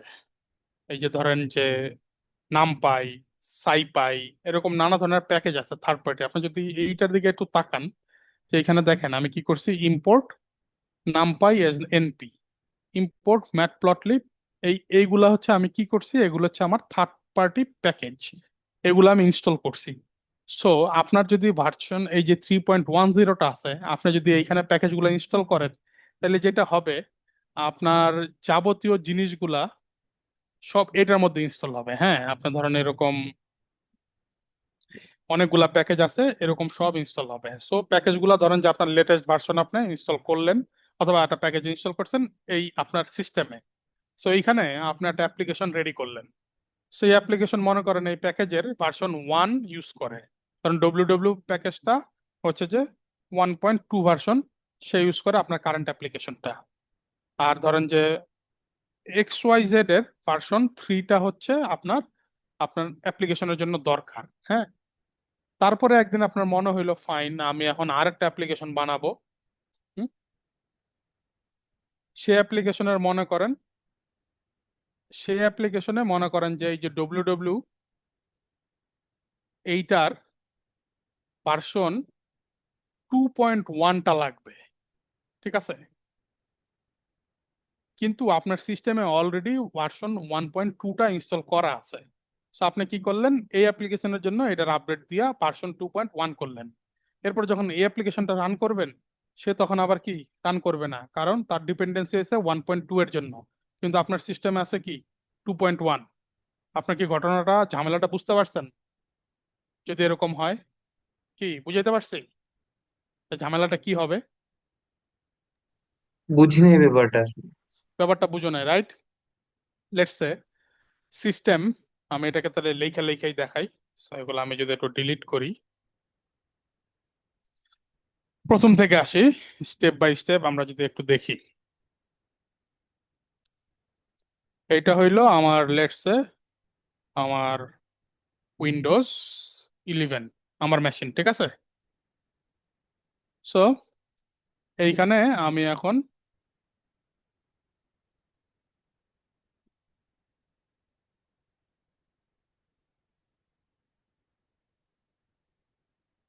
এই উইন্ডোজের ভিতরে আমি এখন পাইথন লেটস সে 3.10টা ইনস্টল করছি, ঠিক আছে, রাইট? এবং আমি কিছু প্যাকেজ ইনস্টল করছি। হ্যাঁ, এই package let's say package version 1, এবং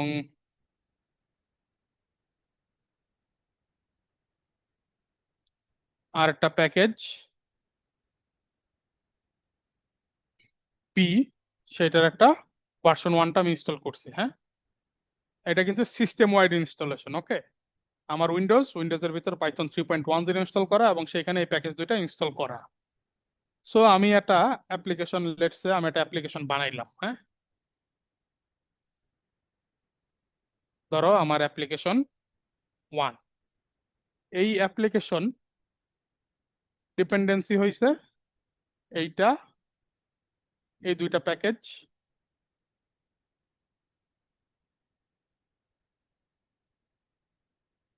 এই দুইটা প্যাকেজ হচ্ছে আমার ডিপেন্ডেন্সি। এটা আমি অ্যাপ্লিকেশন 1 বানাইলাম। হ্যাঁ, এটুকু পর্যন্ত ক্লিয়ার সবাই, রাইট? যে অ্যাপ্লিকেশনের জন্য আমার A1 আর B1, অথবা এ প্যাকেজের ভার্সন 1 এবং বি প্যাকেজের ভার্সন 2টা দরকার। হ্যাঁ, জি স্যার। স্টিল স্টিল আমরা উইন্ডোজ 11-এই আছি, আমাদের ভার্সন হচ্ছে যে পাইথন 3.1। এখন তুমি আরেকটা অ্যাপ্লিকেশন 2 এটা নিয়ে কাজ করতেছো। সো এটা নিয়ে যখন কাজ করতে গেছো, তখন তোমার ধরো যে আরো নতুন 2টা সফটওয়্যার লাগবে, নতুন 2টা প্যাকেজ লাগবে লেটসে, ঠিক আছে? এইটাও কিন্তু এখন আমার এই পাইথন 3-তে ইনস্টল করা। এটা মনে করো প্যাকেজ C এর ভার্সন 1, এবং লাগবে হচ্ছে আমার এই যে প্যাকেজ বি এর ভার্সন 2, এইটা লাগবে, ঠিক আছে? এইটা হইলো আমার রিকোয়ারমেন্ট, রাইট? অ্যাপ 2-তে ভার্সন 2টা লাগবে, কিন্তু আমার অলরেডি ইনস্টল করা আছে কি B1, রাইট? সো আমি B1টা ইনস্টল করা আছে, আমি B1টা ডিলিট করে দিলাম। এটা আমি আর এখন করব না, কারণ আমি এখন অ্যাপ 2-তে আছি। আমার এখন অ্যাপ 2-তে রিকোয়ারমেন্ট দরকার আছে B2, রাইট? সো যেটা হইলো এখন, আমি খুশি মনে নতুন অ্যাপটা রান করতেছি, খুশি মনে চলতেছে, রাইট? খুব সুন্দর করে ডেভেলপমেন্ট হয়ে গেল, আমার অ্যাপ 2টা চলতেছে। সো 2 দিন পরে এখন আমার অ্যাপ 1টা আবার রান করতে হবে। আমি যখন অ্যাপ 1টা রান করব, তখন তার দরকার কি ছিল এখানে?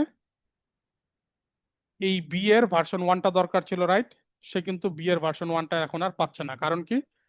আমি অন্য অ্যাপের জন্য কি ভার্সন 2 দিয়ে এটাকে রিপ্লেস করে ফেলছি। তখন কিন্তু এই অ্যাপটা রান করবে না। তখন কি করতে হবে? তখন তোমার আবার এই বি এর ভার্সন 1টাকে ইনস্টল করতে হবে। হ্যাঁ, ওইটা তুমি এখানে নিয়ে আসলা, এই অ্যাপ রান করলা। এখন যদি আবার অ্যাপ 2 রান করো, সে কিন্তু তখন আবার রান করবে না, কারণ তার দরকার হচ্ছে বি এর ভার্সন 2। সেটা তো সিস্টেমে নাই। তখন তোমার কি করতে হবে? এই জিনিসটা আবার এইখানে আইনা ধরো নতুন করে ইনস্টল করতে হবে, কি এটারে B2 বানাইতে হবে। সো এরকম আমি একটা দুইটা অ্যাপ্লিকেশন একটা দুইটা প্যাকেজ দিয়ে বললাম। এখন তোমার পিসিতে কি তুমি একটা দুইটা অ্যাপ্লিকেশনই করবা আর প্যাকেজ কি খালি এই দুইটা ইনস্টল করবা? এরকম হয়? প্রবলেমটা বুঝাইতে পারছি? জি। জি। তা আমার কি মানে বি এর ভার্সন 1 ভার্সন 2 সাইমালটেনিয়াসলি কি এক্সিস্ট করতে পারবে না নাকি? এক্সিস্ট করতে পারবে না তুমি যদি সিস্টেম ওয়াইড এটাকে ইনস্টল করো। যে উইন্ডোজ 11-এর ভিতরে ভার্সন 3.10 এবং এইটার জন্য তুমি যদি ইনস্টল করো, তাহলে কি হবে? সিস্টেম ওয়াইড সবাই এটাকে অ্যাক্সেস করতে পারবে, ঠিক আছে? সো যখনই তুমি এই সেম জায়গায় রান করবা, সে তখন একই প্যাকেজ নিয়েই কাজ করবে। একই প্যাকেজের মাল্টি ভার্সন আসলে এক্সিস্ট করতে পারবে না। কথা বুঝাইতে পারছি? জি স্যার। সো এইটার জন্য সলিউশন হইল হচ্ছে ভার্চুয়াল এনভায়রনমেন্ট। সো এখন যেটা হবে যে আমি আমার উইন্ডোজের ভিতরে এরকম আর একটা ভার্চুয়াল এনভায়রনমেন্ট ক্রিয়েট করব, কইরা যার যা লাগে সেগুলাকে ধরো এইখানে সেট আপ করলাম, এবং আমার যখন দরকার আমি এইখানে বসে বসে এইগুলাকে ইনস্টল করলাম, এবং এই এনভায়রনমেন্টে অন্যগুলাকে ইনস্টল করলাম। ভার্চুয়াল এনভায়রনমেন্টের ব্যাপারটা বুঝাইতে পারছি? জি, এখন বুঝছি। চমৎকার না? এটা কিন্তু খুবই ইম্পর্টেন্ট। লেটস সে আমরা যখন মাল্টিপল কাজ করব, প্রজেক্ট করব, তখন দেখবা যে ডিফারেন্ট ডিফারেন্ট ডিফারেন্ট ডিফারেন্ট ধরো যে প্যাকেজ ইনস্টল করতে হবে, এবং এক প্যাকেজের জন্য এক এক ধরনের ডিপেন্ডেন্সি করতে হয়। সো এই জন্য আমরা ভার্চুয়াল এনভায়রনমেন্টটা ইউজ করি। হ্যাঁ, সো ভার্চুয়াল এনভায়রনমেন্ট কিভাবে ক্রিয়েট করতে হবে? আমার এইখানে অলরেডি একটা ভার্চুয়াল এনভায়রনমেন্ট ক্রিয়েট করা আছে, আমি এটাকে একটু ডিঅ্যাক্টিভেট করাই। ডিঅ্যাক্টিভেট করায় আমার হোমে চলে যাই। সো এটা একটা কমান্ড লাইন। হ্যাঁ, সো যারা উইন্ডোজ ইউজ করবা তারা হচ্ছে সিএমডি অথবা পাওয়ার শেল। হ্যাঁ, ওইখানে সেম এই কমান্ড লিখলেই হচ্ছে। হ্যাঁ, অথবা ওইখানে শুধু পাইথন লিখলেও হবে। So আমি এখন কোথায় আছে, আমি কমান্ড লাইনে একটু যদি দেখি, আমি আছি হচ্ছে যে আমার ইউজার্স এর ভিতর সাইফ নামের একটা ফোল্ডার আছে। সো এইখানে আমি ধরো যে একটা একটা ফোল্ডার ক্রিয়েট করি।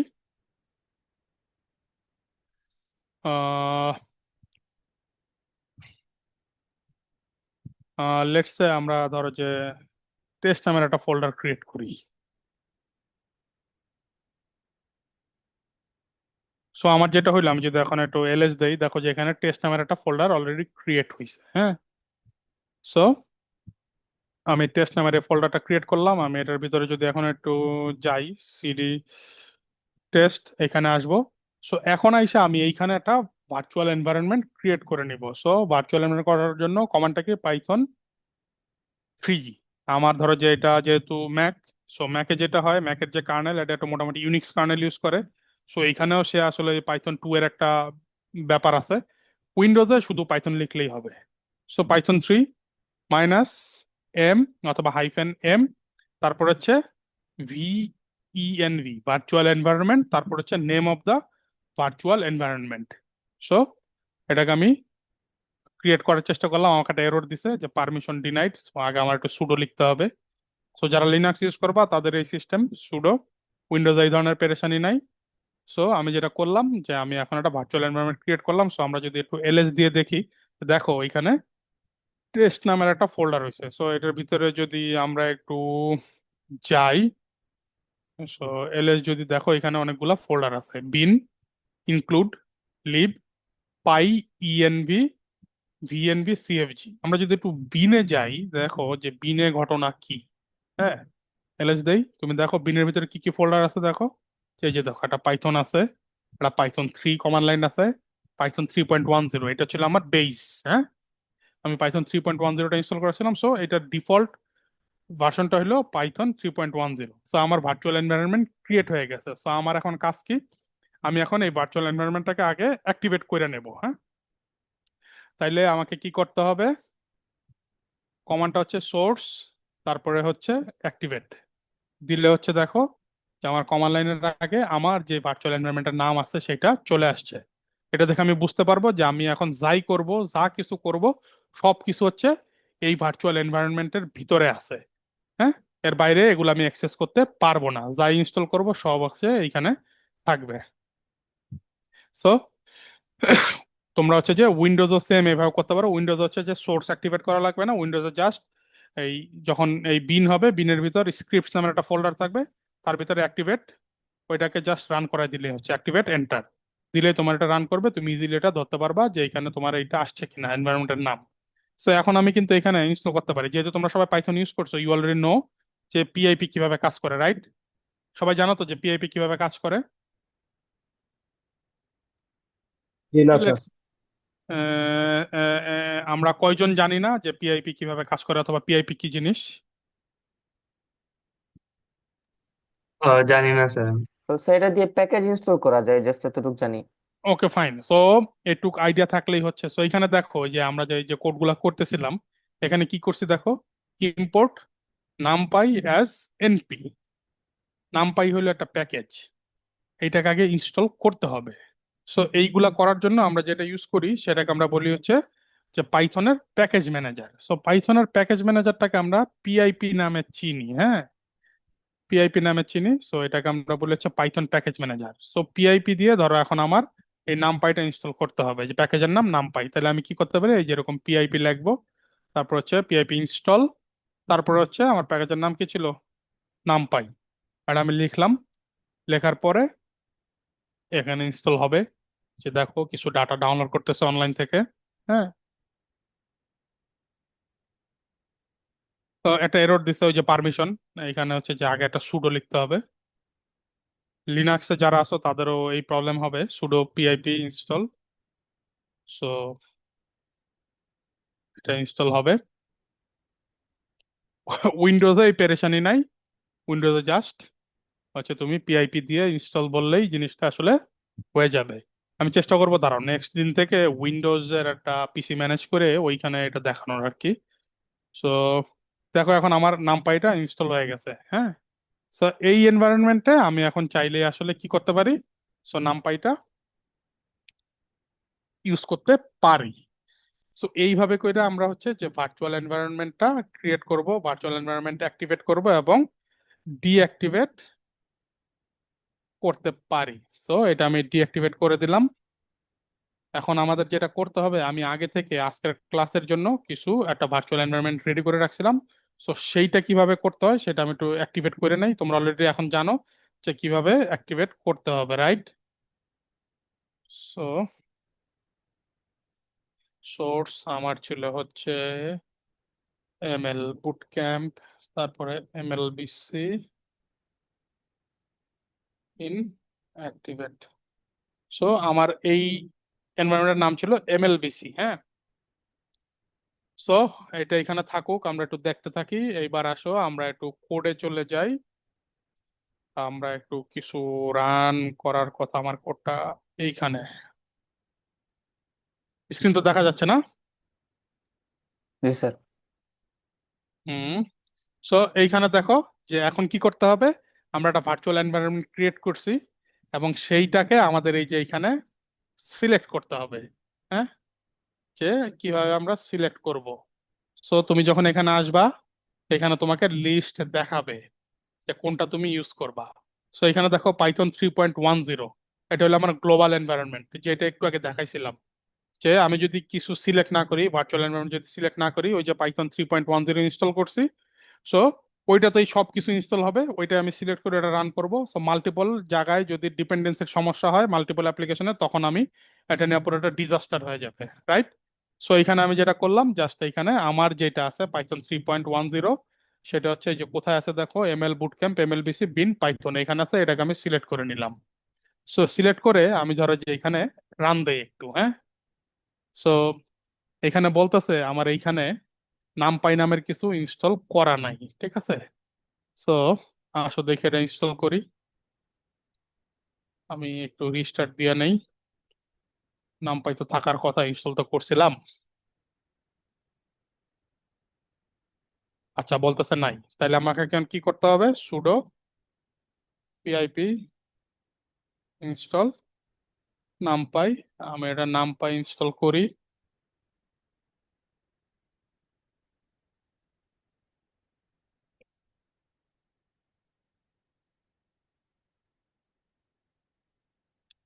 এবং আমার সাথে আরেকটা যে ম্যাটপ্লটলিব, এটাও মনে ইনস্টল করা নাই, তাহলে এটা একটু দেখি ইনস্টল করা আছে কিনা। এটা ইনস্টল করা ছিল না, সে এখন ইনস্টল হইলো।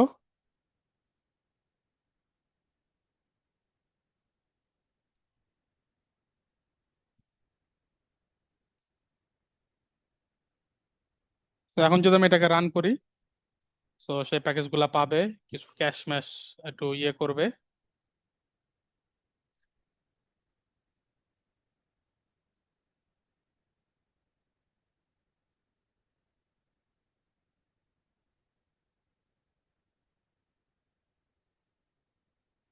সময় লাগবে একটু, মাত্র ইনস্টল হয়েছে।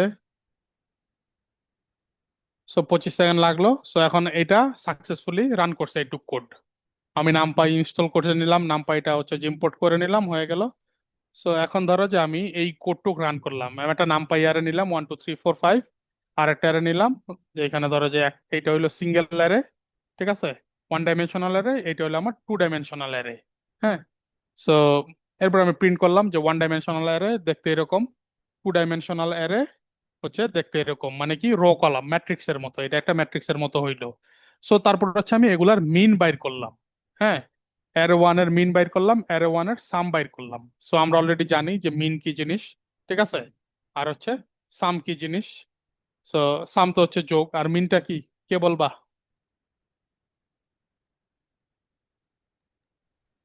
মিনটা বাড়াইছে। তাইলে আমরা এটা পাইলাম আর কি, এবং স্ট্যান্ডার্ড ডেভিয়েশন পাইলাম কি মিন থেকে, যে ডিফারেন্স, রাইট? সবগুলা রেড হইলো আমার স্ট্যান্ডার্ড ডেভিয়েশন নাকি?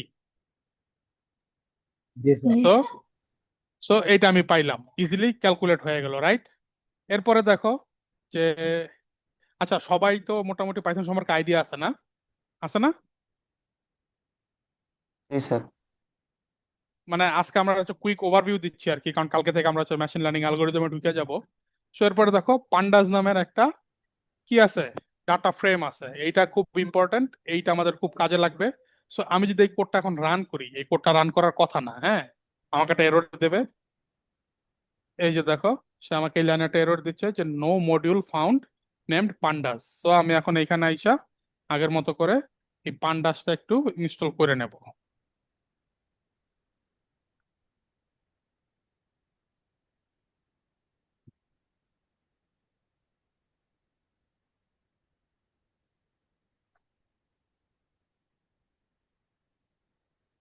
সো আমি এখানে ইনস্টল করছি, এবার যদি রান দেই, তাইলে সে ঠিক আছে, এবার সে পাইছে, কোডটা রান করতেছে, হ্যাঁ।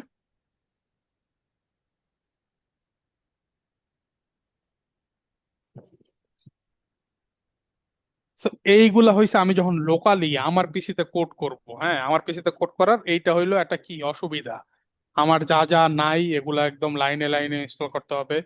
পিসি যদি স্লো হয়, তাহলে কম্পাইল টাইম অথবা রান টাইম বাড়বে। তারপরে মনে করো যে মাল্টিপল টাস্ক করা একটু টাফ হবে, হ্যাঁ, নানা ধরনের ডিপেন্ডেন্সি আছে। সো এই জিনিসটাই একটা অনলাইন ভার্সন আছে, সেটাকে আমরা বলি হচ্ছে কোল্যাব, রাইট? তোমরা কোল্যাবের নাম শুনছো না এর আগে? জি স্যার। এই কোল্যাবটা প্রোভাইড করা হচ্ছে গুগল, এবং কোল্যাবের ভিতর কি আছে, সেম এরকম একটা এনভায়রনমেন্ট আছে, ঠিক আছে, সেম এই এনভায়রনমেন্টটা ওইখানে সেট আপ করা আছে। আমার কিছু করতে হবে না, যদি কিছু লাগে থার্ড পার্টি সেটা আমি ইনস্টল করতে পারবো। হ্যাঁ, সো তারপরে এইখানেও কি এই কোডটাকে রান করবে? করবেন না, কারণ আমার হচ্ছে এই যে সিবনটা ইনস্টল করা নাই। সো আমাকে এখন আবার সিবনটা একটু ইনস্টল করে নিতে হবে।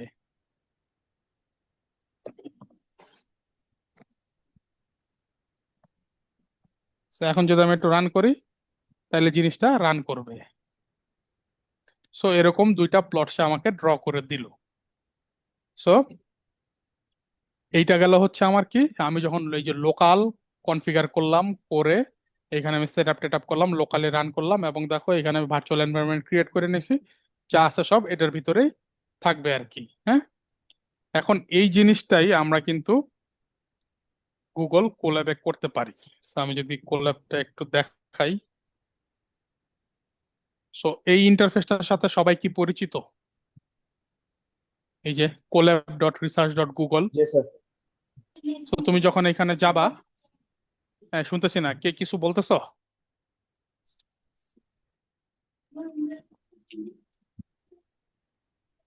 তোমরা কি কেউ কিছু বলতেছো?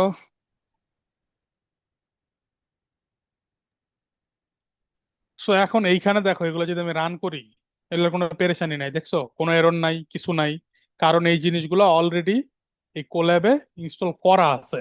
আমাকে কিছুই ইনস্টল করা লাগে নাই, একদম আমি জাস্ট রান দিচ্ছি, সেই ইনস্ট্যান্ট আমাকে রান করে করে দিয়ে দিচ্ছে। কোনো ধরনের কোনো কিছু নাই, এগুলা সব হচ্ছে কোথায় ইনস্টল করা আছে, এই যে গুগলের যে কোল্যাব, এইখানে এসে আমাকে একটা রান টাইম দিছে, রাইট? এইখানে আমি যে দেখতেছি আমার র্যাম কতটুক দিছে, তারপর হচ্ছে ডিস্ক স্পেস কতটুক দিছে। হ্যাঁ, আমাকে সে 13 জিবির কাছাকাছি র্যাম দিছে, 107 জিবি হচ্ছে আমার এই যে স্টোরেজ দিছে।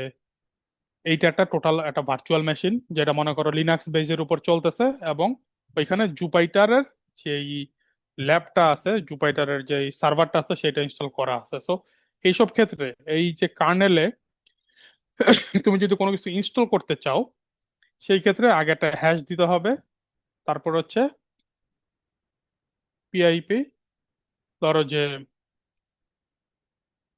ইনস্টল, তুমি হচ্ছে ধরো যে সিবনটা ইনস্টল করবা, এরকম যদি করতে চাও, সো এইটাকে এইখানে জাস্ট এক্সিকিউট করাইলে সে আবার তোমার জন্য এই সেশনের জন্য এটাকে সে ইনস্টল করে দিবে। এখানে আমাকে মেসেজ দিছে যে জিনিস অলরেডি আছে, সো ইনস্টল করার দরকার নাই। সো আমরা যেটা করব, ফর ফার্দার যত ক্লাস আছে, ফার্দার যত এক্সপেরিমেন্ট আছে, আমরা হচ্ছে এখানে কি এই কোল্যাবে রান করব, ঠিক আছে? সো যাদের হচ্ছে যে গুগল অ্যাকাউন্ট নাই, একটা অ্যাকাউন্ট খুলে ফেলতে পারো, তারপর হচ্ছে জাস্ট ওইখানে কোল্যাব গুগল লিখলেই তুমি তোমার অ্যাকাউন্টে লগ ইন করতে পারবা। সব জিনিসগুলা এইখানে আমরা করব আর কি। লোকালে আমরা কখন করব?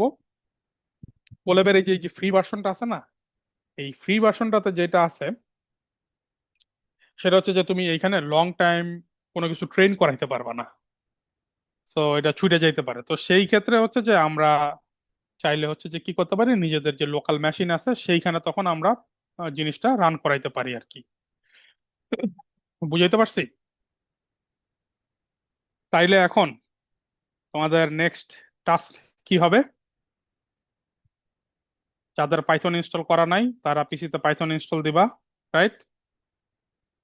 তারপর হচ্ছে এই আমাদের যেই ভিজুয়াল স্টুডিও কোডটা আছে, কোডটাকে কনফিগার করবা, ভার্চুয়াল এনভায়রনমেন্ট ক্রিয়েট করবা, ঠিক আছে? এগুলো সব করতে হবে, রাইট? তারপর জি হচ্ছে স্যার। গুগল, আর গুগল কোল্যাবটাতে অ্যাকাউন্ট একটা ক্রিয়েট করে ফেলবা যদি না থাকে। আর আমাদের যেহেতু এইটা রিসার্চ ফোকাসড একটা প্রোগ্রাম, তো সেই ক্ষেত্রে আমাদের রিসার্চের মেইন জিনিস হলো ডেটা। আমরা ডেটা নিব, মেশিন লার্নিং মডেল টেস্ট করব, ইমপ্লিমেন্ট করব, এবং সেখান থেকে যে রেজাল্ট আসবে রেজাল্টটাকে আমরা নতুন ভাবে লিখবো, লিখে সেটাকে সবার সাথে কমিউনিকেট করব। সো আমাদের ডেটার জন্য আহ, কিছু ওয়েবসাইট আছে যেখানে হচ্ছে যে আমরা ডেটা কালেক্ট করতে পারবো, সেকেন্ডারি ডেটা। আর প্রাইমারি ডেটা চাইলে আমরা সার্ভে টার্ভে দিয়ে কালেক্ট করতে পারি, সেখানে রিগ্রেশন অ্যানালাইসিস করতে পারি। হ্যাঁ, লেটস সে তোমরা যদি হচ্ছে যে তোমাদের ইউনিভার্সিটিতে ধরো যে এই সিলেট, আমাদের এই লিডিং ইউনিভার্সিটিতে তোমরা যদি হচ্ছে যে এই ইউনিভার্সিটি স্টুডেন্টদের মেন্টাল হেলথ নিয়ে কাজ করতে চাও, তাহলে তোমাদেরকে কি করতে হবে? তোমাদেরকে ফার্স্ট হ্যান্ড ডেটা নিতে হবে। তো সেটার জন্য একটা সার্ভে করতে হবে। সেটা সেটাকে আমরা বলতেছিলাম হচ্ছে আমরা প্রাইমারি ডেটা। আর এই ধরনের ধরো যে প্রাইমারি ডেটা বাদে আমরা যদি থার্ড পার্টি কোনো ডেটা অথবা ওয়েব থেকে কালেক্ট করি ডেটা, সেইগুলা যদি নিতে চাই, তো সেইগুলোর জন্য অনেকগুলা রিসোর্স আছে। তো এগুলো আমি সবগুলাই একটু এখন দেখাই দিচ্ছি। ধরো যে kaggle.com, এটাও গুগলের। হ্যাঁ, তো এইখানে যাদের অ্যাকাউন্ট নাই তারা একটা অ্যাকাউন্ট ক্রিয়েট করে নিবা। সে অ্যাকাউন্ট ক্রিয়েট করলেই তুমি হচ্ছে ডেটা সেট গুলো ডাউনলোড করতে পারবা। তো এখানে দেখো, এই যে লগ ইন করার পরে এই যে ডেটা সেট, এইখানে দেখো ট্রেন্ডিং ডেটা সেটের একটা লিস্ট দেওয়া আছে। পলিসিস্টিক ওভারএক সিন্ড্রোম পিকোজের, তারপরে smart farming sensor data for real prediction, তারপরে রয়েছে student habits versus academic performance, এই ধরনের কিছু ডেটা আছে। তারপরে ধরো যে এয়ার কোয়ালিটি ডেটা আছে। আমরা যদি ধরো এই এয়ার কোয়ালিটি ডাটাটা দেখি, তো এইখানে এসে আমরা দেখতে পারবো তার ডেটার ভিতরে কি কি কলাম আছে। এই ডেটা ফরম্যাট আছে সিএসভি ফরম্যাট। ডেটার মধ্যে ধরো ডেট আছে, তারপরে টাইম আছে, তারপরে হচ্ছে কার্বন ডাই অক্সাইড অথবা সরি সরি কার্বন মনোক্সাইডের যেই কনসেন্ট্রেশন আছে সেইটা আছে। তারপরে হচ্ছে তোমার নাইট্রোজেন অক্সাইড। হ্যাঁ, নাইট্রোজেন অক্সাইডের ভিতরে নাইট্রোজেন অক্সাইডের পরিমাণটা আছে। তারপরে হচ্ছে যে ওজোন, তারপরে সালফার ডাই অক্সাইড, তারপরে পিএম পার্টিকেলের ভ্যালু, এইগুলা আছে কোনোটা নির্দিষ্ট ডেটে যা আছে সেগুলোর জন্য আর কি। তো এখানে আমরা দেখতে পারতেছি যে 23টা কলাম আছে। এর মধ্যে ডেসিমাল পয়েন্ট আছে 19টার, ইন্টিজার ভ্যালু আছে 2টার, আর ডেট টাইম আছে 2 ধরনের ডেটা। ঠিক আছে? তো এইখান থেকে তুমি এই ডাটাটা নামায়া তুমি এই ডাটাটা অ্যানালাইসিস করতে পারো। এয়ার কোয়ালিটি ডাটা সেট, ধরো যে এখানে একটু বর্ণনা দেওয়া আছে এটা কোন জায়গার কি ধরনের এয়ার কোয়ালিটি আছে। সো এইটা একটা সোর্স। হ্যাঁ, ইভেন এইখানে এসে তুমি তোমার মতো করে সার্চও করতে পারো যে কি ধরনের ডাটা তুমি করবা। লেটস সে তুমি ধরো যে ফ্রড ডিটেকশন নিয়ে কাজ করবা, সো তুমি এখানে হচ্ছে যে ফ্রড ডিটেকশন লিখবা। সে তোমাকে এখানে প্রচুর ডাটা সেট দিছে। হুম, সেগুলো তুমি একটু গো থ্রু করবা, কোনটা তোমার কাছে মনে হয়েছে ভালো। এগুলো আমরা ডিটেল ডিসকাস করবো কিভাবে ডাটা সেট চুজ করতে হয়। তো তোমাদের কাজ হয়েছে এই সাইটটার কথা মনে রাখা। এইটা হচ্ছে আমি এখনই আমাদের যে এই যে হোয়াটসঅ্যাপ গ্রুপটা আছে সেখানে দিয়ে দিব নাকি লিঙ্ক গুলা? দিয়ে দেন স্যার। এরকম আরো কয়েকটা লিঙ্ক আছে, ওগুলো আমরা দেখবো। হ্যাঁ,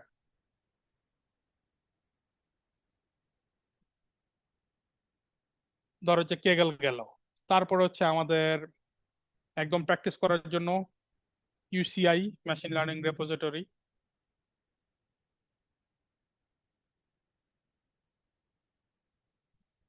এইখানে দেখো প্রচুর ডেটা সেট আছে। সেম প্রগ্রেস, এগুলো হইছে আমাদের একদম মনে করো যে বিখ্যাত data set, popular data set নামে লিস্ট করা আছে।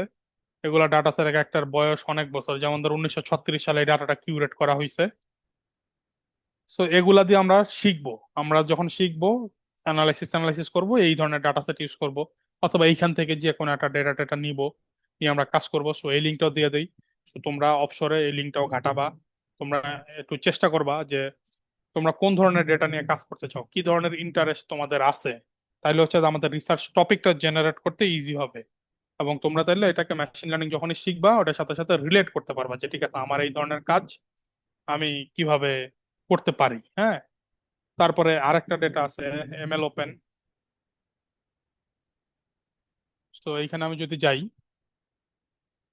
তো এটাতে আসার পরে তুমি যে এই যে এখানে দেখো ডাটা সেট আছে প্রায় 6500 ডাটা সেট আছে।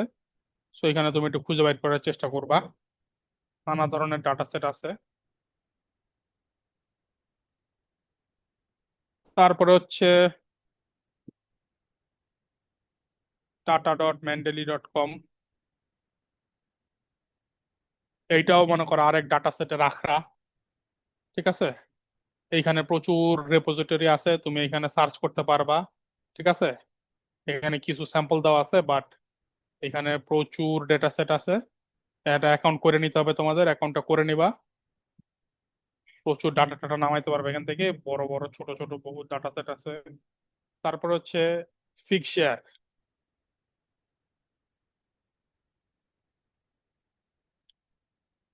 সো দেখো যে ফিক্সারে যদি আসো, এইখানে হচ্ছে একদম কাটিং এজ যত ধরনের রিসার্চ হয়, ডিপ লার্নিং বলো, মেশিন লার্নিং বলো, সেইগুলার মোটামুটি রিসেন্ট যত পেপার আছে, বিখ্যাত বিখ্যাত পেপার, সব পেপারের ডেটা মোটামুটি এখানে খুঁজলে পাওয়া যাবে। তোমার যদি বিশাল বড় বড় ডেটা সেট নিয়ে কাজ করতে হয়, সব তুমি এখানে এসে পাবা। ঠিক আছে?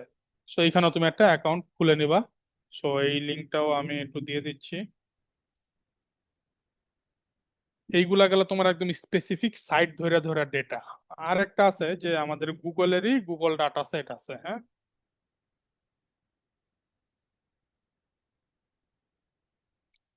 এই দেখো, data set search dot research dot Google.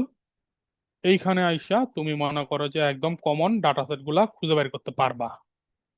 Let's say আমরা যদি মাঙ্কি পক্স নিয়ে কাজ করতে চাই, তাহলে হচ্ছে যে মাঙ্কি পক্স দেখে যদি সার্চ দেই, তাহলে এখানে মাঙ্কি পক্সের যত ডেটা আছে এগুলা সে শো করবে। নানা ধরনের ডেটা আছে, কোনটা কোথায় পাবলিশ হয়েছে, কোথায় কি হয়েছে না হয়েছে, এই ধরনের জিনিসপত্রগুলো সে এখানে দেখাবে। তো যে প্রথম যে ডাটাটা, এটা কোথায় আছে? এই যে মেন্ডেলি ডাটাতে এখানে আছে। তো তুমি যদি এইখানে যাও, তাহলে হচ্ছে মাঙ্কি পক্সের এই ডাটাটা খুঁজে দেখতে পারবা। এখানে কিছু ডেসক্রিপশন দেওয়া আছে, সে কিভাবে কি কাজ করছে। ঠিক আছে? এই ফাইলগুলো একটু আসতেছে, এখানে কিছু ফাইল পাবা ডাউনলোড করার জন্য। সো এটা আসুক, একটু সময় লাগবে, ইন্টারনেট কানেকশনের অবস্থা খারাপ তো।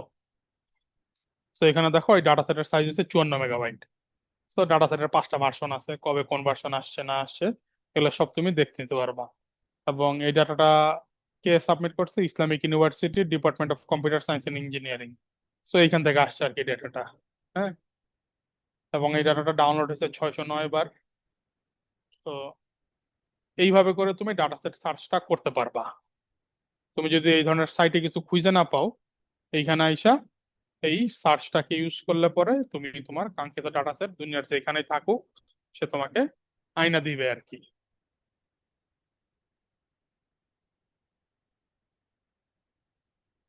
সো